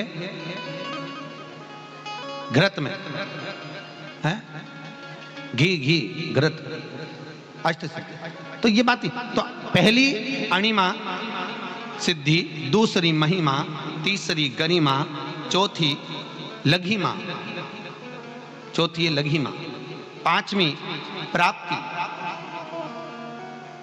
पांचवी क्या है? प्राप्ति। छठी प्राकंभ, छठी है प्राकंभ। सातवीं है ईर्षत्व, ईर्षत्व। और आठवीं है वशिष्ठ, आठवीं है वशिष्ठ। ये हनुमान जी महाराज की 8 सिद्धियां और 9 निधियां। अष्ट सिद्धि नव निधि के दाता, असबर दीन जानकी माता, राम रसायन तुमरे पासा, सदा रहो रघुपति के। आज तुम लोगों ने पुण्य करा होगा, शनि को में अष्ट सिद्धि नव निधि मिल गई। आज किस्मत वाले हो गया, भाग्यशाली। अष्ट सिद्धियां नव निधियां प्राप्त हो गई। गाते गाते पूरी जिंदगी हो गई थी, रोज हनुमान चालीसा पढ़ते थे, रोज बोलते थे अष्ट सिद्धि नव निधि की दाता। अष्ट सिद्धि थी कौन सी, नव निधि थी कौन सी? बच्चे पूछे तो बता तो सकते हो कि अष्ट सिद्धि ये है, नव निधि ये है, और किस किस चीज का क्या क्या लाभ है। पूरी हनुमान चालीसा की एक एक चौपाई में एक एक चीज से एक एक बीमारी का इलाज है, एक एक बीमारी का महाराज। हनुमान चालीसा की एक एक चौपाई से एक एक बीमारी का।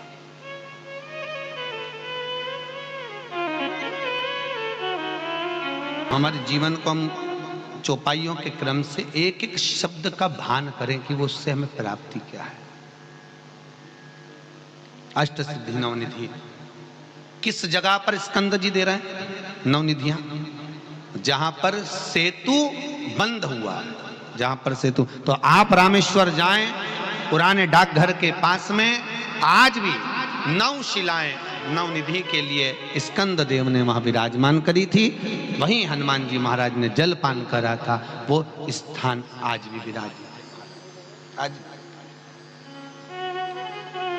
पुराने गांव विराजित होगा। अगला वर्णन आया है, भगवान आनंद की राशि विराजमान, समय आया भगवान सुंदर आनंद में बैठे हुए थे, तभी हनुमान जी महाराज को स्कंद देव ने वर्णन करते हुए कहा, हनुमान जीवन में कोई भी साधना, कोई भी तप, कोई भी भक्ति, कोई इंद्रियों के माध्यम से नहीं होती, केवल मन के माध्यम से होती है। और अगर कोई सोचे कि भगवान हाथ पैर से सेवा करोगे, या आप हाथ पैर से जाके तीर्थ करोगे, या हाथ से दान दोगे, या हाथ पैर से करोगे भक्ति, तो भक्ति ऐसे हाथ पैर से नहीं। कोई हाथ पैर जिसके नहीं होते उसको भी भगवान मिलता है कि नहीं मिलता? अरे बोलो तो सूरदास जी को देख लो, तो उनकी तो आंख नहीं थी, नेत्र नहीं थे, तो भी भगवान मिला। कर्ण नहीं हो तो भी भगवान मिला, हस्त कमल नहीं हो तो भी भगवान मिला। भगवत पद की प्राप्ति हुई है, भगवत पद प्राप्त हुआ, वो मिला। और किसी भी रूप में वर्णन, किसी रूप में। फिर अगला जो क्रम करा है स्कंद पुराण के अंदर, वो बताया महाराज चतुर्मास का वर्णन। कौन से महीने का? चतुर्मास।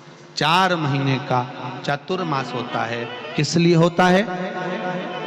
काय के लिए करा जाता है चतुर्मास? 4 महीने लोग बैंगन नहीं खाते, 4 महीने भगवान का भजन करते हैं, स्मरण करते हैं, दान करते हैं, पुण्य करते हैं, संकीर्तन करते हैं। तो स्कंद पुराण में चातुर्मास खंड के अंदर वर्णन, चातुर्मास का, स्कंद पुराण में चातुर्मास का व्याख्यान है। महाराज, एक शंकासुर राक्षस हुआ। क्या नाम था उसका? शंकासुर। ये इतना विचित्र राक्षस था कि इसके पुण्य और पाप दोनों का लेवल बनाकर चलता था। बड़ा समझदार था, बड़ा समझदार।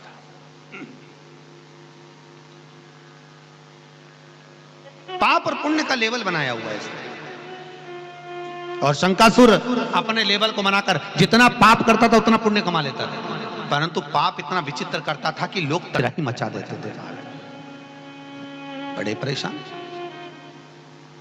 क्या करा जाए। अब पर वो कहते हैं ना,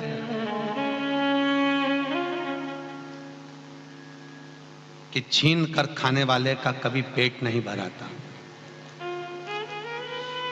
और बांट कर खाने वाला कभी भूखा नहीं रहता। शंकासुर भले थोड़ा यहाँ चोरी कर रहा है, यहाँ निंदा कर रहा है, यहाँ ये कर रहा है, वो कर रहा है, सारे गलत काम करता, देवताओं को परेशान करता, यज्ञ अनुष्ठान दान पुण्य सब बंद करवा देता, बड़े परेशान। और फिर बाद में जाता तो तब भी कर लेता, साधना कर लेता, और भगवान से प्रसन्न होकर वर प्राप्त कर लेता। भगवान नारायण के पास में देवताओं पहुंचे, सारे देवताओं ने जाकर भगवान नारायण से विनती करी, महाराज सारे देवताओं भगवान नारायण से विनती करी, प्रभु कृपा करिए। भगवान नारायण सारे देवताओं को लेकर शंकर भगवान के पास पहुंचे, भगवान महेश के पास पहुंचे। भगवान महेश से जाकर विनती, भोलेनाथ कृपा करिए। भगवान बोले, इसको मारने का एक ही तरीका है कि अगर इसके पुण्य से ज्यादा आपके पास और पुण्य है तो आप इसका संहार कर सकते हैं, पर इसका पुण्य इतना प्रबल है कि देवताओं का जो पुण्य का लेवल होता है उतने बराबर का लेवल कर लेता है, उतने बराबर। कई लोग बच्चों की आदत रहती है, साल भर पढ़ाई नहीं करते, एग्जाम के टाइम पे पढ़ लेते हैं। सही है कि गलत है? और पढ़ के और पास हो जाते हैं, अपनी अव्वल निकल जाते हैं। तो माता पिता कहते हैं बताओ ये साल भर तो पढ़ता नहीं, 2-4 महीने पढ़ता और निकल जाता। ये उसकी अपनी एक आनंद है। उसी तरह शंकासुर का एक अपना आनंद था कि वो पाप भी करता और पुण्य करके निकल बकता। सारे देवताओं ने शंकर भगवान से विनती करी, भोलेनाथ ने कहा इसको मारेंगे तो भगवान विष्णु ही मारेंगे, पर एक शर्त है, सारे देवता मिलकर तप साधना में लीन हो जाओ, सब तप करो और जितना तप कर सकते हो उतना तप करो। कई लोग कहते हैं चतुर्मास इसलिए होता है क्योंकि 4 महीना भगवान सो जाते हैं, पर ईमानदारी से बोलो भागवत जी में लिखा है एक क्षण की ब्रह्मा जी को निंद्रा आई और वेद हाथ से गिर गए, हयग्रीवा ने ले लिए तो भगवान को उसका संहार करना पड़ा, पूरी पृथ्वी जल में डूब गई। अब ब्रह्मा जी एक क्षण सोए तो पृथ्वी पूरी पानी में डूब गई, अगर 4 महीना सो जाए तो कितने महीना? 4। कोई नहीं दिखे एक भी तो सोता नहीं, वो तो जागता है। सोते तो हम कोई विषय में, कोई वासना में, कोई आसक्ति में, कोई तृष्णा में, कोई लोभ में, ना जाने कहाँ कहाँ हम सो रहे हैं। और जगाने वाला कोई आता भी है तो वो प्रयास करता है, जैसे रात को आवाज़ लगाते हैं जागते रहो जागते रहो, टार्च दिखा दिखा के आवाज़ लगाए जागते रहो, और रात को वो आते हैं कहते जागते रहो, दिन में संत कहते हैं जागते रहो, रात को सोगे तो तिजोरी का माल चोर ले जाएंगे और दिन में सोगे तो भगवान यमराज की केस चढ़ जाओगे, इसलिए जागो, मौका मिला मौका। स्पीड ब्रेकर देखें? अरे बोलो तो काहे के लिए होते हैं? गति अवरोधक, गाड़ी को थोड़ा स्लो करो। उसी तरह ये सत्संग सेवा समिति माहेश्वरी समाज जो क्रम कर रही है, साल भर में जो ये पुराणों का आयोजन कर रही है, उसका कारण केवल इतना है कि ये गति अवरोधक है। थोड़ी सी इस पे से गाड़ी स्लो हो जाती जब कथा सुनते हैं, कुछ नहीं तो थोड़े दिन तो। कोई पूछ रहा था ऊपर, गुरुजी ये इतने सारे लोग कथा में आते हैं, ये कथा तो सुनते हैं पर इनको अंदर उतरती कि नहीं उतरती? तो हमने कहा भैया ये तो हमके भी नहीं मालूम दादा, हमें क्या मालूम कि उतरी कि नहीं उतरी, तो फिर कथा सुनाने से मतलब क्या? तो वो व्यक्ति बोला गुरुजी इससे तो ये तो हो गया कि कथा वाचने वाला नल है, कथा वाचने वाला कैसा नल, वो चालू कर दिया और नीचे वाले जो जितने श्रोता हैं ये उल्टे मटके। कैसे मटके हैं ये लोग? उल्टे मटके, पानी तो भरा ही नहीं दिया और नल चले जा रहा है। आप 3 घंटे बोले जा रहे और एक ग्रहण तो कर ही नहीं रहा।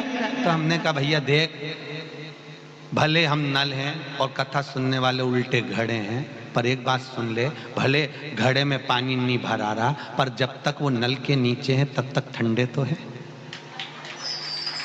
जब तक नल के नीचे लगे हैं तब तक उनमें शीतलता तो है, ये तो पक्का। तो अपन अगर 5 दिन 4 दिन कथा सुन लेते हैं तो ईमानदारी से बोलो 8 दिन पहले से अपने को लगा रहता है, 4 दिन पहले से कथा करवा रही समिति कथा करा रही, जाना है, सत्संग समिति कथा करा रही, स्कंद पुराण है, जाना है। स्कंद पुराण मतलब चर्चा में आ गई आपके, हमें जाना है क्या उस पुराण में। और आने के बाद जब कथा में बैठ गए तो यहाँ से जाने के बाद में 4 दिन के बाद कुछ नहीं तो कम से कम 4 दिन अलग से भी तुम्हारी चर्चा तो रहेगी ना। किसी को फोन करके बोलोगे सर हमने ये कथा में सुना था, हमने ये करा था, हमने ऐसा सुना, चलेगा कि नहीं चलेगा? तो बस यही समझो कि अपन ठंडे, थोड़ा सा और बदलना चाहिए। जीवन में आए हो मनुष्य शरीर में, थोड़े बदले दिखना चाहिए। मालूम पड़े घर पर जाओ और जैसे कि जैसे रहे हो तो घर के लोग भी सोचे कितनी कथा सुनती तो भी नहीं बदली, तो थोड़ा यहाँ से जाओ तो थोड़े बदले नजर आना चाहिए, तो घर के लोगों की भी समझ में आए आज अम्मा थोड़ी बदली दिख रही है। थोड़ा सा बदलाव करो, नियम धारण करो, कुछ नहीं ज्यादा। तो यहाँ से जाने के बाद शाम के समय जब पति आए तो सिर पे पल्लू लेके, उसको भी लगे ना जाने कहाँ की कथा में से आई, थोड़ी बदल गई है, थोड़ी सी अच्छा लगेगा थोड़ा यहाँ से।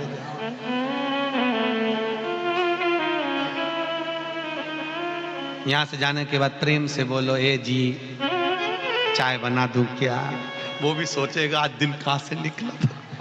तो ऐसा थोड़ा सा बदलाव 4-5 दिन 8 दिन 10 दिन अपने जीवन में हो। और आपसे भी निवेदन है, जितना क्रोध आए, जितना शंकर भगवान की कथा चल रही है उसको पहचानो। शंकर जी जब जब घर में रहते थे सिर पे गंगा रहती थी, गंगा को छोड़कर नहीं आते थे।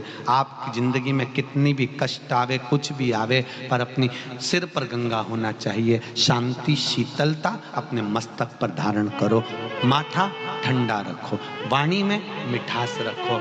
याद रखना, धन बहुत कमा लोगे, पैसा खूब कमाओगे, किसी काम का नहीं रहेगा। जिस दिन परिवार टूट जाएगा वो किसी काम का नहीं आएगा। याद रखो, परिवार को जोड़ने का प्रयास करो। आज संपूर्ण भारत में मारवाड़ी महेश्वरी समाज यही प्रयास कर रही है कि हमारी समाज जुड़कर रहे, सब एकजुट होकर चले, और यही सत्संग समिति कर रही है। वो भी तो यही कर रही है। आप जुड़ो, कुछ अच्छा ग्रहण करें हम अपने जीवन में, कि हम अपने जीवन में आनंद की अनुभूति कर जाएं, उस फल की अनुभूति।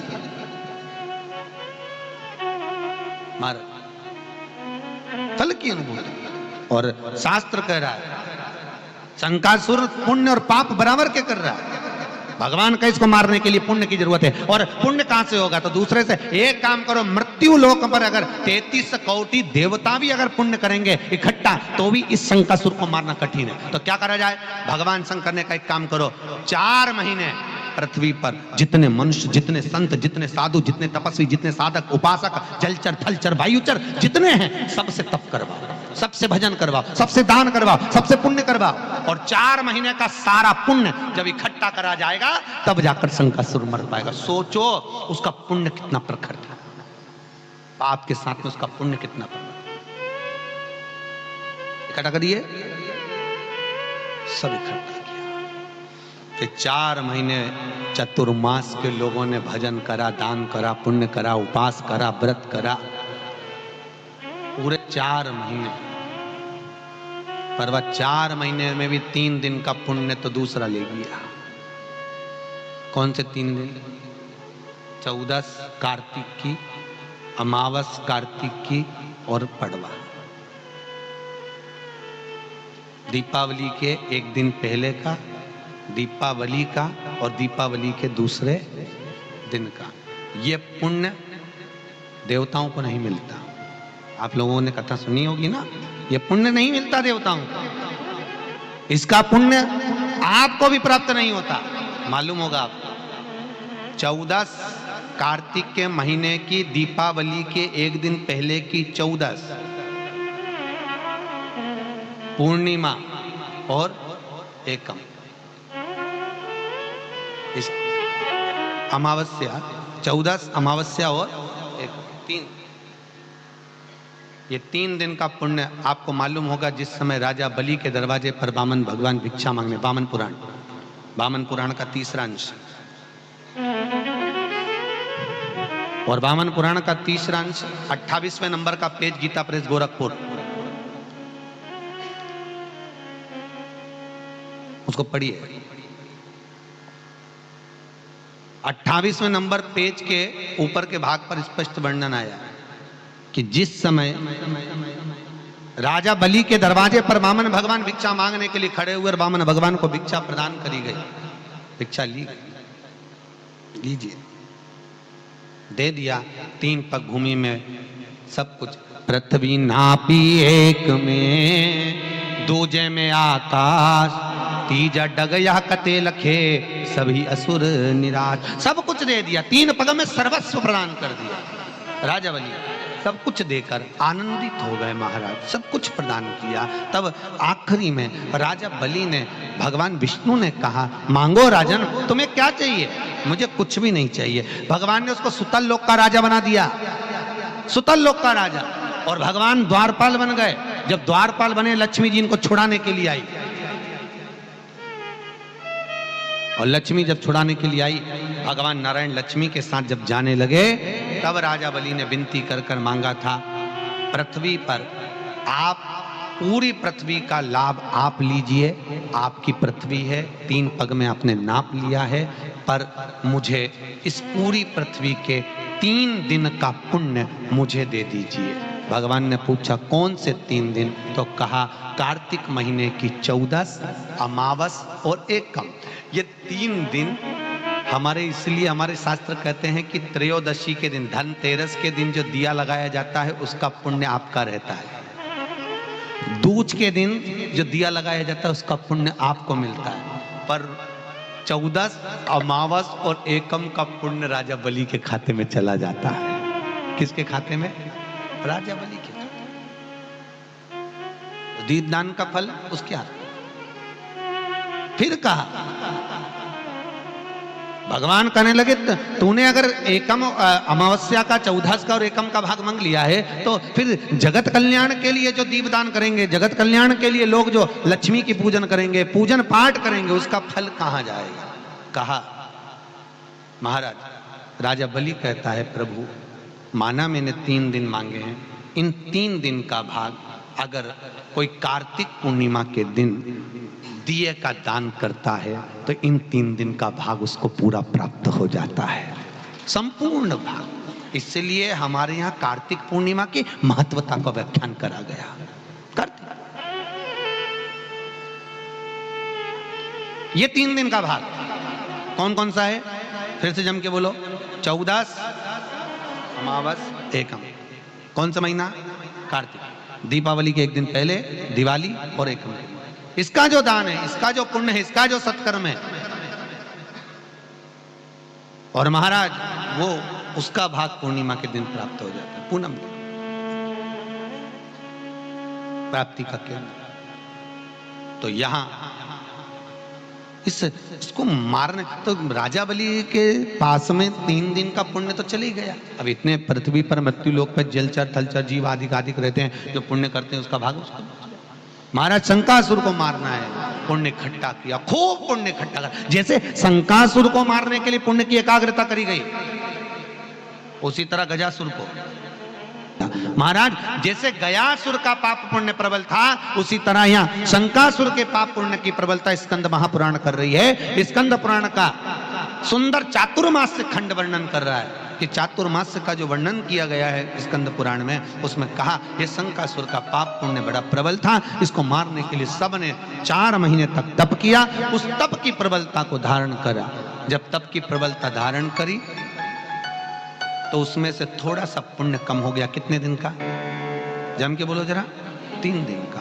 अब वो 3 दिन का जब पुण्य कम हुआ तो उस पुण्य की भरत पूर्ति करने के लिए भगवान उस समय पर पूर्णिमा तक इंतजार करे, और पूनम के दिन जब दीप का दान दिया गया, शंकासुर जा रहा था, भगवान विष्णु ने उसका संहार कर दिया। उसका संहार करा। इसलिए आज भी नियम है कि पूर्णिमा के दिन जो दीप दान करा जाता है, करते हो आप लोग? नदी वगैरह, यहाँ तो समुद्र पे जाते होंगे शायद, नदी तालाब जाते हैं इधर? नहीं जाते? घर पे करते हैं, मंदिर में करते हैं। अच्छा, महाराज कोई जलाशय के पास, कहां पर? जलाशय। 2 बार का दीपदान, राधे, 2 बार का दीपदान जरूर याद रखें। कौन से बार का? 2 बार का। पहला श्राद्ध पक्ष की अमावस्या। कौन सा? श्राद्ध पक्ष में जिस दिन आखिरी दिन हो श्राद्ध का, 16 श्राद्ध का, उस दिन का। और दूसरा कार्तिक की, ये 2 दिन का दीपदान याद रखना। कार्तिक की पूर्णिमा का दीपदान हमारे घर में समृद्धि और लक्ष्मी को बढ़ाता है, और श्राद्ध पक्ष की अमावस्या का दीपदान हमारे पूर्वजों को मार्ग दिखाकर वैकुंठ तक छोड़कर आता है। इसलिए ये दोनों दीपदान किसी जलाशय के पास, जलाशय नहीं हो तो घर में बाल्टी में पानी भरकर उसके पास में लगा दो, कोई तसले में पानी भरकर उसके पास लगा दो, पर होना चाहिए जलाशय के पास। दोनों दीपदान जलाशय के पास, दोनों। महाराज शंकासुर को मारा, आगे जो वर्णन आया, भगवान के हरिहर स्वरूप का स्मरण कराया है महाराज, और हरिहर स्वरूप का स्मरण कराते हुए भगवान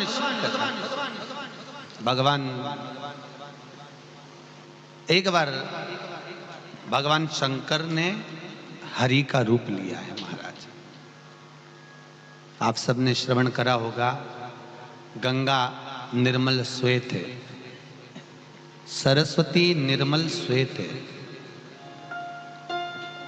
नर्मदा निर्मल श्वेत है, भूमंडल पर यमुना कैसी है? श्याम। क्यों श्याम है? क्यों काली है? किस लिए काली है?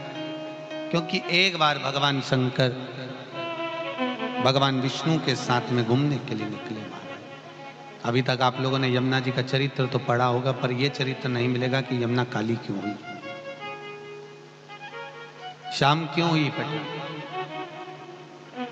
भगवान भूत बावन भूतेश्वर भगवान नारायण दोनों घूमने के लिए निकले, भ्रमण के लिए जा रहे थे। भ्रमण करते करते बहुत दूर तक निकल गए महाराज, और दूर तक निकलने के बाद में आज नारायण ने भगवान शंकर से वर प्राप्त कर कुछ भाव युक्त वचन कहे महाराज। और उन वचन को सुनकर भगवान शंकर ने भगवान नारायण से कहा, नारायण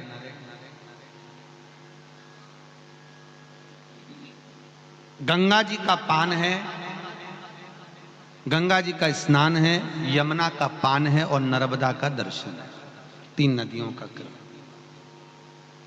आप लोगों को मालूम होगा गंडकी नदी से शालिग्राम की प्राप्ति है, ठीक है। शालिग्राम के मुख में स्वर्ण, क्या है? मुख में स्वर्ण। ओरिजिनल शालिग्राम के दर्शन एक बार हमने पिछली बार शायद कराए हैं, करे थे आप लोगों ने? असली शालिग्राम नहीं कराए क्या? हाँ कल कर लो, आज ही कर लो, तुम एकादशी है, ये आज पूर्णिमा है वैसाख की। तो विजय महाराज, विजय महाराज को बोलिएगा ऊपर से शालिग्राम जी लेके आए। शालिग्राम जी के मुख में स्वर्ण रहता है, ठीक है। आप लोगों को पहले कथा में स्मरण होगा, गंडकी नदी जो कि तुलसी से प्रकट हुई है। शंखचूर्ण राक्षस की धर्म पत्नी थी तुलसी, शंखचूर्ण की। भगवान सात्वित्व गाय, इसलिए वो गंडकी के रूप में बहने लगी, और उस गंडकी नदी से शालिग्राम जी का प्रकट। पूरे भूमंडल पर, पृथ्वी पर 3 पिंडी के रूप में पूजाते हैं। अब आप बताते जाओ।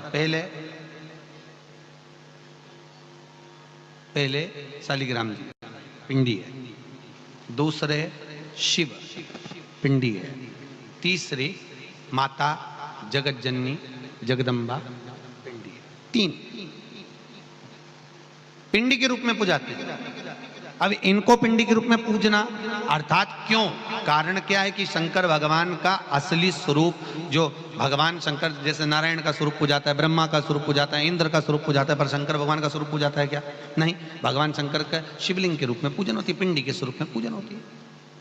भगवान विष्णु का स्वरूप पूजाता है, पर शालिग्राम जी भगवान नारायण की मूर्ति से ज्यादा प्रबलता भगवान शालिग्राम जी, मूर्ति से ज्यादा,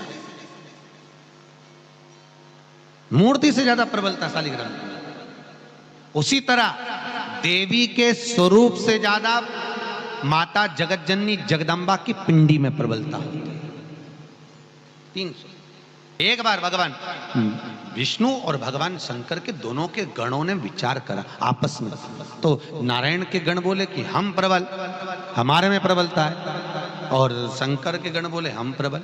शालिग्राम जी लेकर आइएगा विष्णु, विजय ऊपर से शालिग्राम जी लास्ट में। तो हमारे में प्रबलता, वो कहे हमारे में प्रबलता, दोनों में क्या, दोनों में प्रबलता का भाव हुआ। तो यहां शास्त्र जो कह रहा है, एक बार भगवान शंकर के गण और भगवान विष्णु के पार्षद दोनों भिड़ने चले। वो कहे नारायण प्रबल है, वो कहे शंकर प्रबल है, दोनों में होड़ लग गई महाराज। और दोनों में जब होड़ लगी, दोनों होड़ कर कर लड़ने के लिए आतुर हुए। इतनी देर में भगवान शंकर वहां से ओझल हो गए, शिव गए ओझल, भगवान विष्णु के साथ भ्रमण किया। भगवान विष्णु और शंकर निकल, शंकर और नारायण दोनों घूम रहे थे। गंगा सरस्वती सब दूर घूमने के बाद भगवान जब शिव आए, विष्णुपदी ने कहा गंगा, विष्णुपदी बोली नारायण मुझे आपकी याद सता रही, आप कुछ क्षण के लिए मेरे पास पधारो। नारायण गए विष्णुपदी के पास, शिव जी को स्नान करने का भाव प्रकट हुआ। भगवान शंकर उसी समय यमुना जी में कूद गए। यमुना जी में जब भगवान शंकर कूदे, कूदते ही यमुना महारानी स्तवन क्या करती, प्रणाम क्या करती, भगवान शंकर से निवेदन करा, प्रभु आपकी शीतलता, आपकी नम्रता और आपका वात्सल्य, ये तीन मुझे प्रदान कर दीजिए। मैं भगवान कृष्ण की अर्धांगिनी हूं, आप मुझे दीजिए। शंकर भगवान ने अपनी वात्सल्यता, स्नेह गंगा को दिया, तो शंकर भगवान का जो तेज पुंज काला रूप था वो यमुना जी को भगवान प्रदान कर दिए। तो यमुना शिव से श्याम कलर लेकर श्याममय हुई है महाराज, श्याम। और आपको मालूम होगा, एक बार दाऊ जी महाराज जब यमुना जी से रास करना चाहते थे, चैत्र की छठवीं के दिन, चैत्र महीने की छठ तिथि के दिन दाऊ जी ने रास किया था। तो रास करना चाहते थे, तभी भी यमुना जी ने भगवान शंकर का स्मरण करा था। तो भगवान शंकर ने आकर दाऊ जी महाराज को समझाया था। उधर विष्णुपदी के यहां से भगवान नारायण आ गए, इधर से भगवान शंकर यमुना जी को श्याम रंग देकर चले, श्याम रंग देकर चले। दोनों आपस में भगवान नारायण के पार्षद और भगवान शंकर के दूत दोनों लड़ने भिड़ने की तैयारी में थे।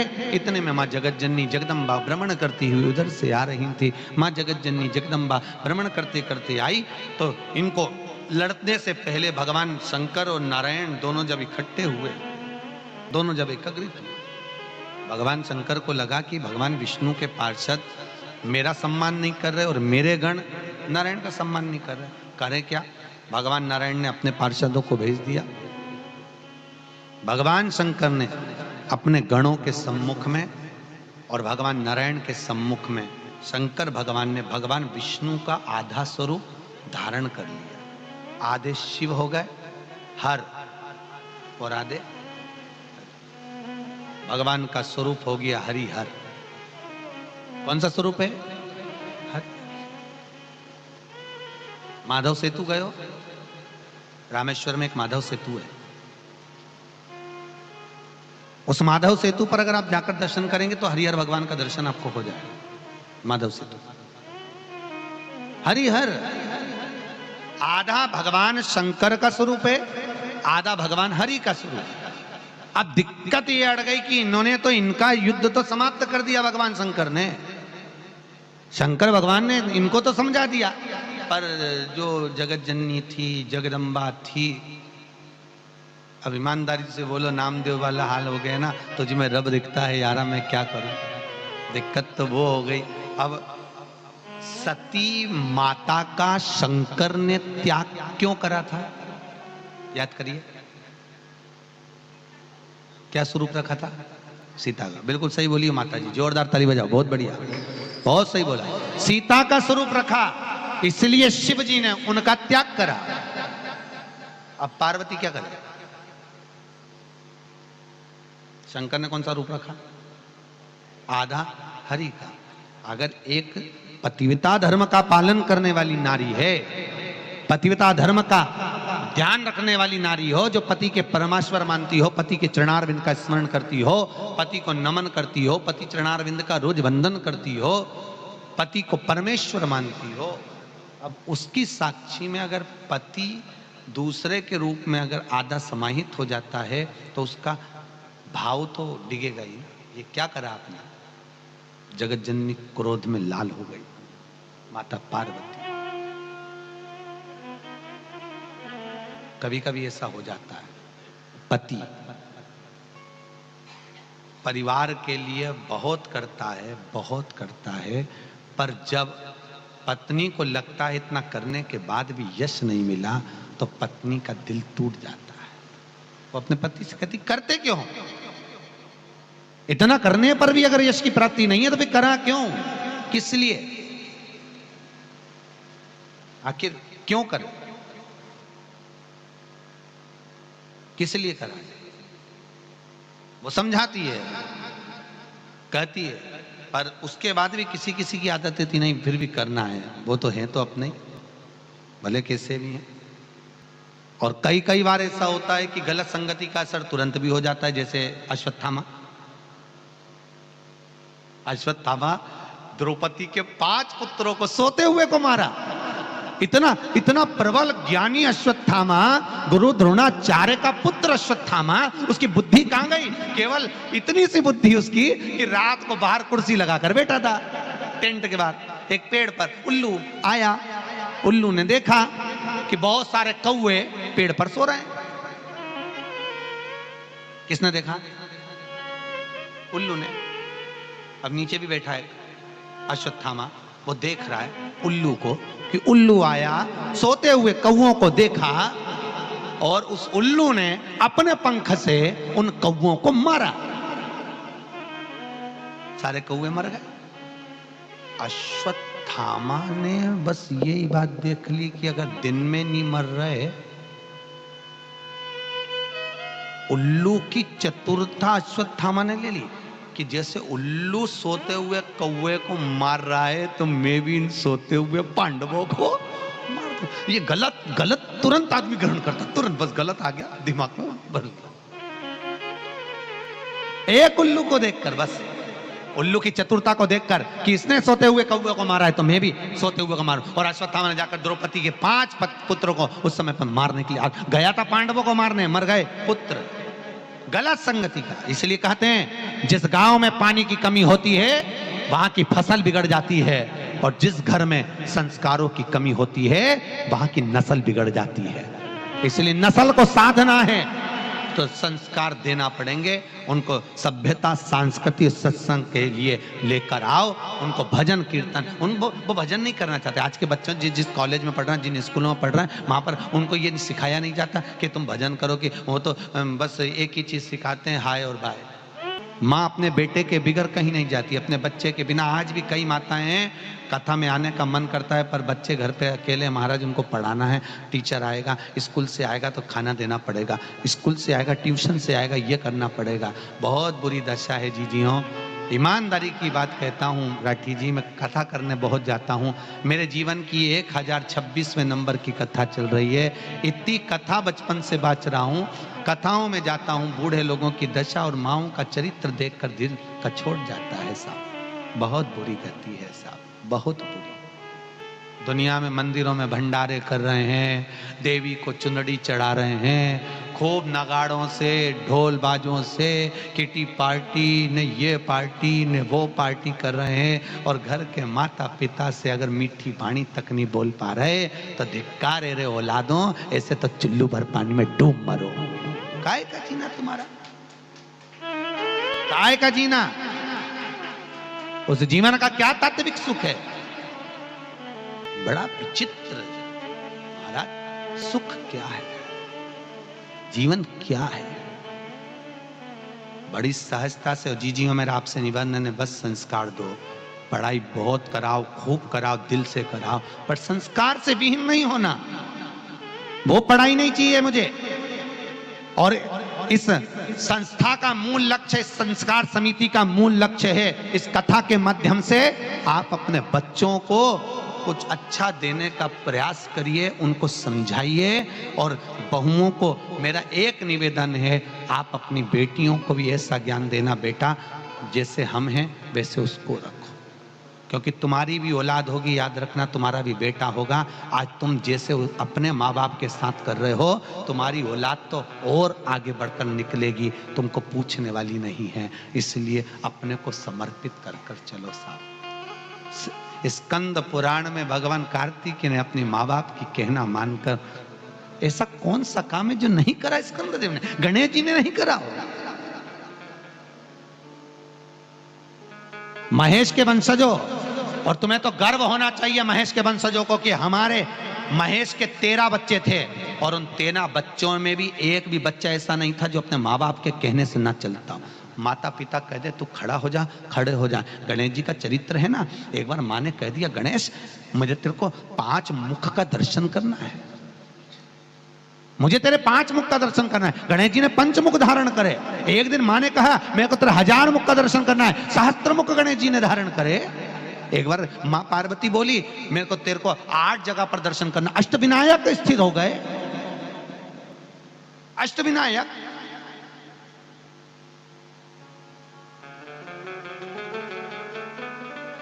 महाराज, ये माता पिता चलते फिरते तीरथ हैं। हम भजन में गाते हैं, इस तल युग में तीरथ का क्या काम है, कर लो घर में सेवा वही तो चारों धाम। जिसके घर में सास ससुर वही बद्री नाथ हैं, कर लो उनकी सेवा वही तो चारों धाम है। जिसके घर में जेठ जेठानी वही द्वारिका नाथ हैं, कर लो उनकी सेवा वही तो द्वारिका नाथ हैं। और जिनके घर में पति देव वही जगन नाथ हैं, कर लो इनकी सेवा वही तो चारों धाम हैं। और याद रखना, इससे बढ़कर इस भजन में एक लाइन बड़ी प्रबल है कि जिसके घर में सुलक्षण नारी वही घर धाम है, और जिसके घर में चंद्र घंटा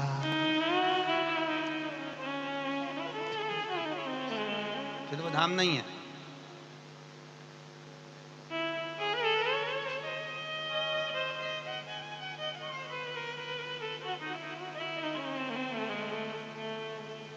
हम मोबाइल लेकर नहीं आए, परंतु आपसे निवेदन है, हमारे मोबाइल पर मराठी जी कल आपको एक मैसेज आज हमको पढ़ाएंगे। एक बूढ़ी माँ ने एक मैसेज लिखकर भेजा है कि आपके प्रवचन से मेरी बहू मुझे परेशान करती थी, पर जब से उसने प्रवचन सुना है तब से मेरी बहू मेरी सेवा करती है। मैं आपको शाम को मैसेज पढ़ाऊंगा, केवल शाम। अगर एक भी सुधरता है तो हमारा स्कंद पुराण करना, हमारा शिव पुराण करना हमें सार्थक हो गया। धन से कथा नहीं होती बहन, ये जानते हैं। यहाँ पर बैठे हुए हैं सत्संग समिति के, कभी मांग से कथा नहीं करी, पूरी जिंदगी हो गई, कभी मांग से नहीं करी। पर जो दे रहे हो वो अपनी जगह पर है। पर हमारा अगर कुछ दान है, अगर हमें कुछ देना चाहते हो, अगर हमें कुछ समर्पण करना चाहते हो पूर्णिमा के दिन, तो ये विचार करना, हम हमारे बच्चों को संस्कारवान बनाएंगे। हम डॉक्टर इंजीनियर सीए सब बनाएंगे, पर संस्कारवान बनाएंगे। थोड़ा सा हम उसको प्रयास करेंगे। और याद रखो,